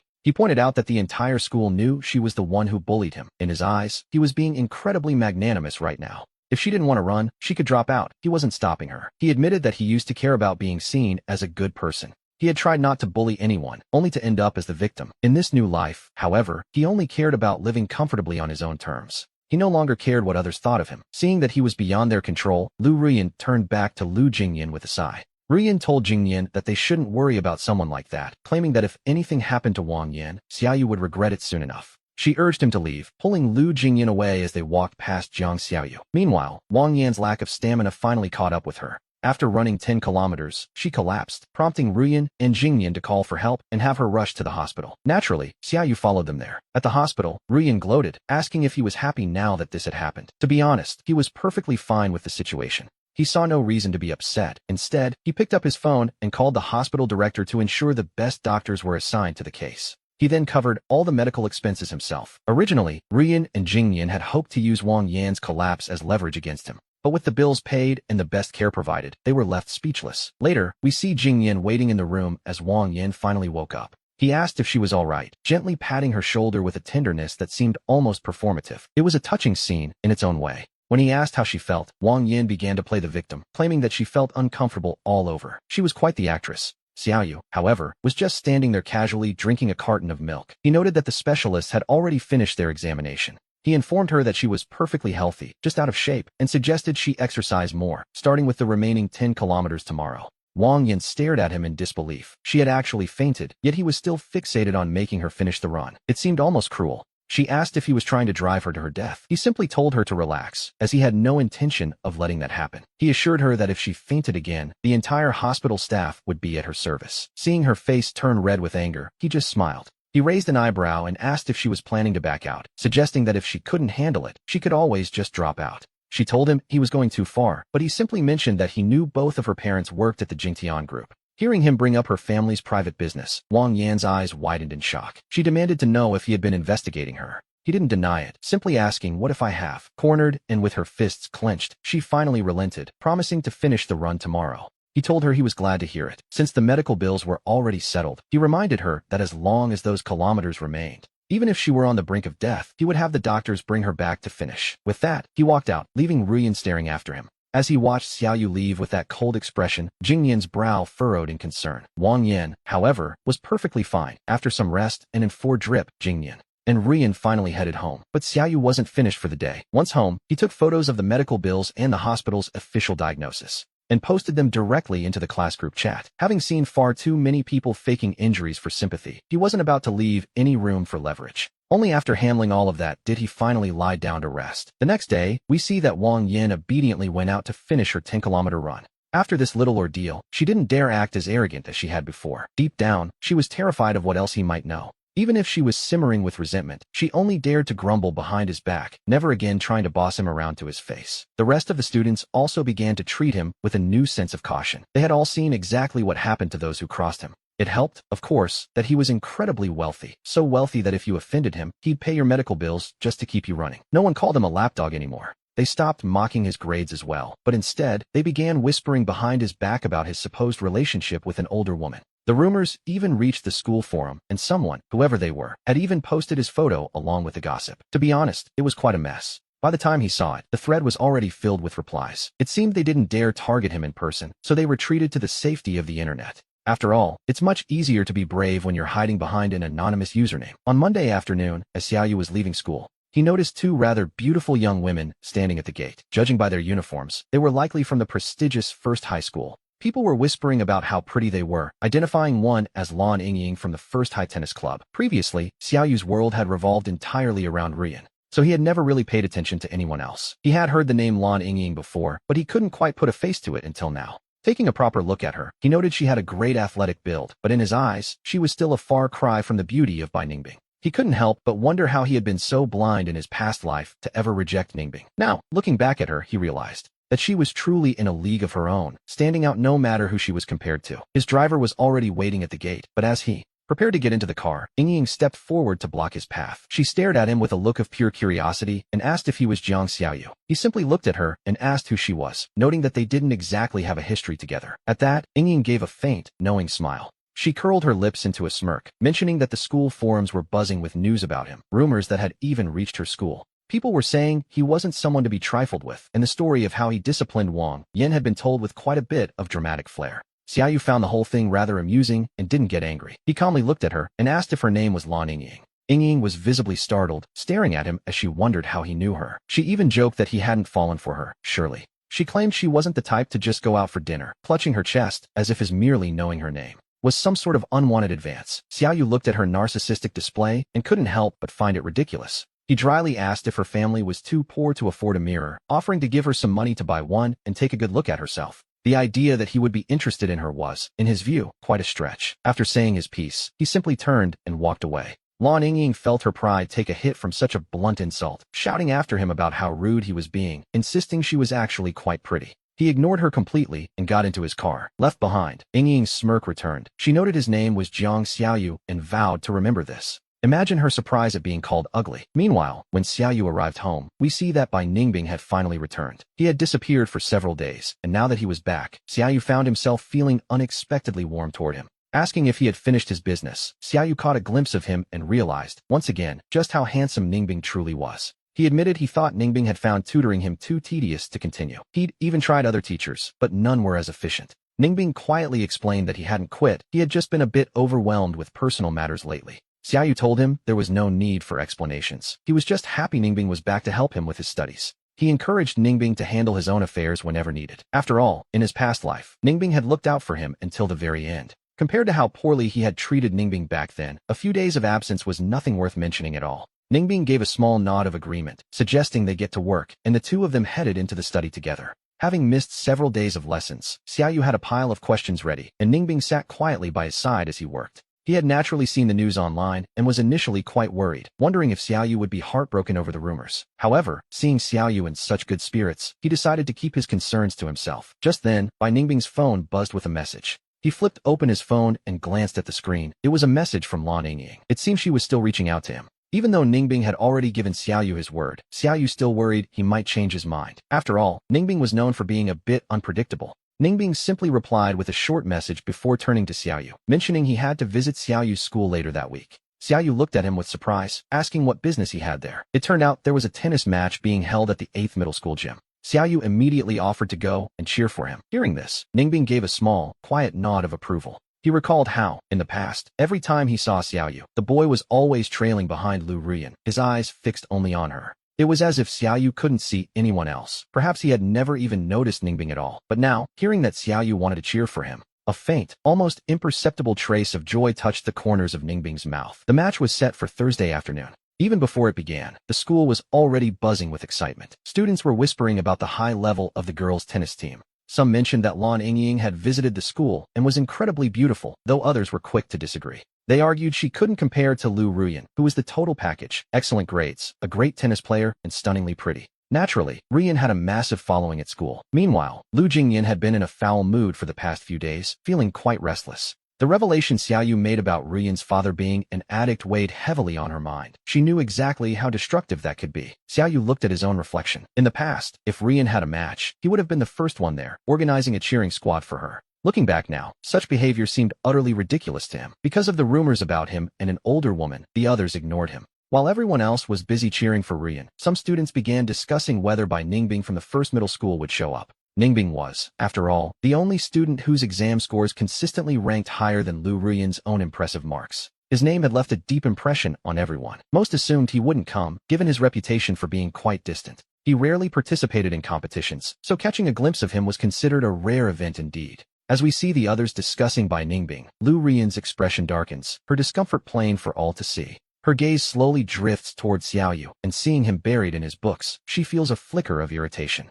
She wonders if he truly has no intention of cheering for her, finally asking if his constant studying is even meaningful. Xiaoyu, noticing her sudden interest in his affairs, simply curls his lip into a small smile and says it certainly is. He explains that since he isn't naturally gifted like her, he must work harder, asking if she simply can't stand his progress. He jokes that since he is already wealthy and handsome, if his grades beat hers and Liu Jingyan's, they'd have nothing left. Ruiyan lets out a soft laugh at this, admitting that while Xiaoyu has improved, he has only just cracked the top 200. She warns him that the competition only gets fiercer from here, and he might very well drop back down next time. The idea of him actually surpassing her seems like a fantasy. To her, his current rank is already a minor miracle. She accepts that Ningbing can beat her due to sheer natural talent, a mind she truly cannot fathom, but not Xiaoyu. She believes no amount of effort can bridge the gap of their years of accumulated study, but Xiaoyu remains calm. He simply remarks that the future is unpredictable, while she, losing interest, stands up to prepare for her match. As she leaves the classroom, we see Liu Jingyan sitting nearby, having overheard the entire exchange.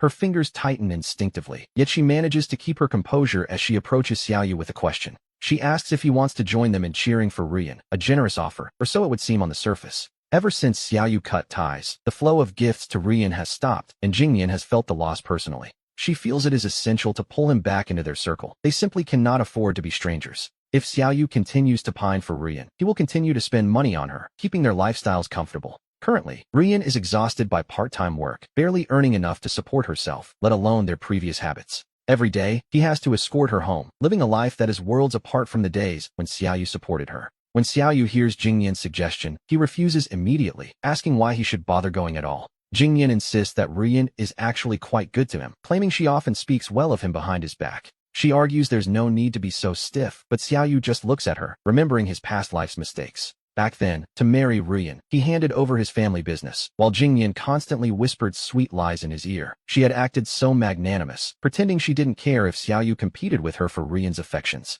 He used to think Jingyan was a good person, only to realize later that her indifference was a calculated front. She knew perfectly well that Ruiyan loved her and never him. Being with him was merely a way to gain benefits. Now, hearing Jingyan defend Ruiyan again, Xiaoyu isn't buying it for a single second, not this time. He coldly remarks that he has standards for his friends, leaving Jingyan stunned as the others watch the awkward exchange. Seeing him disrespect Jingyan, the others chime in, telling her there's no use talking to him if he doesn't want to go. And so, they leave for the gym, where we find Ruiyan already changed into her athletic gear for the match. She stands before Jingyan, who watches her with a smile, until her gaze suddenly shifts toward the entrance. Ruiyan's eyes land on Xiaoyu, and she notes with some surprise that he actually showed up after saying he wouldn't. Jingyan follows her gaze to find Xiaoyu, who ignores them both and heads straight for the spectator stands. He searches for a good vantage point, eventually finding a seat in the front row to watch the upcoming events. He makes sure to sit far from Jingyan's group, but instead of Ningbing, he spots Lan Yingying approaching him. Ying stops right in front of him, demanding an apology for the way he spoke to her a few days ago. Xiaoyu can't help but let out a cold laugh, asking if she's truly forgotten who started that particular conflict. If she hadn't provoked him first, he wouldn't have scolded her, yet Ying looks at him with genuine confusion. He asks her who else he should scold, considering her habit of spreading rumors about boys, which, naturally, is a rather unpleasant trait. When he points out that people also say she is a lesbian, Ying becomes instantly alert, demanding to know who said such a thing. Seeing that she actually believes the bait, Xiaoyu can't help but let out a small laugh at her sudden, genuine concern. Ying watches him with a curious gaze, refusing to drop the subject as she asks if he inquired about her name last time because of her.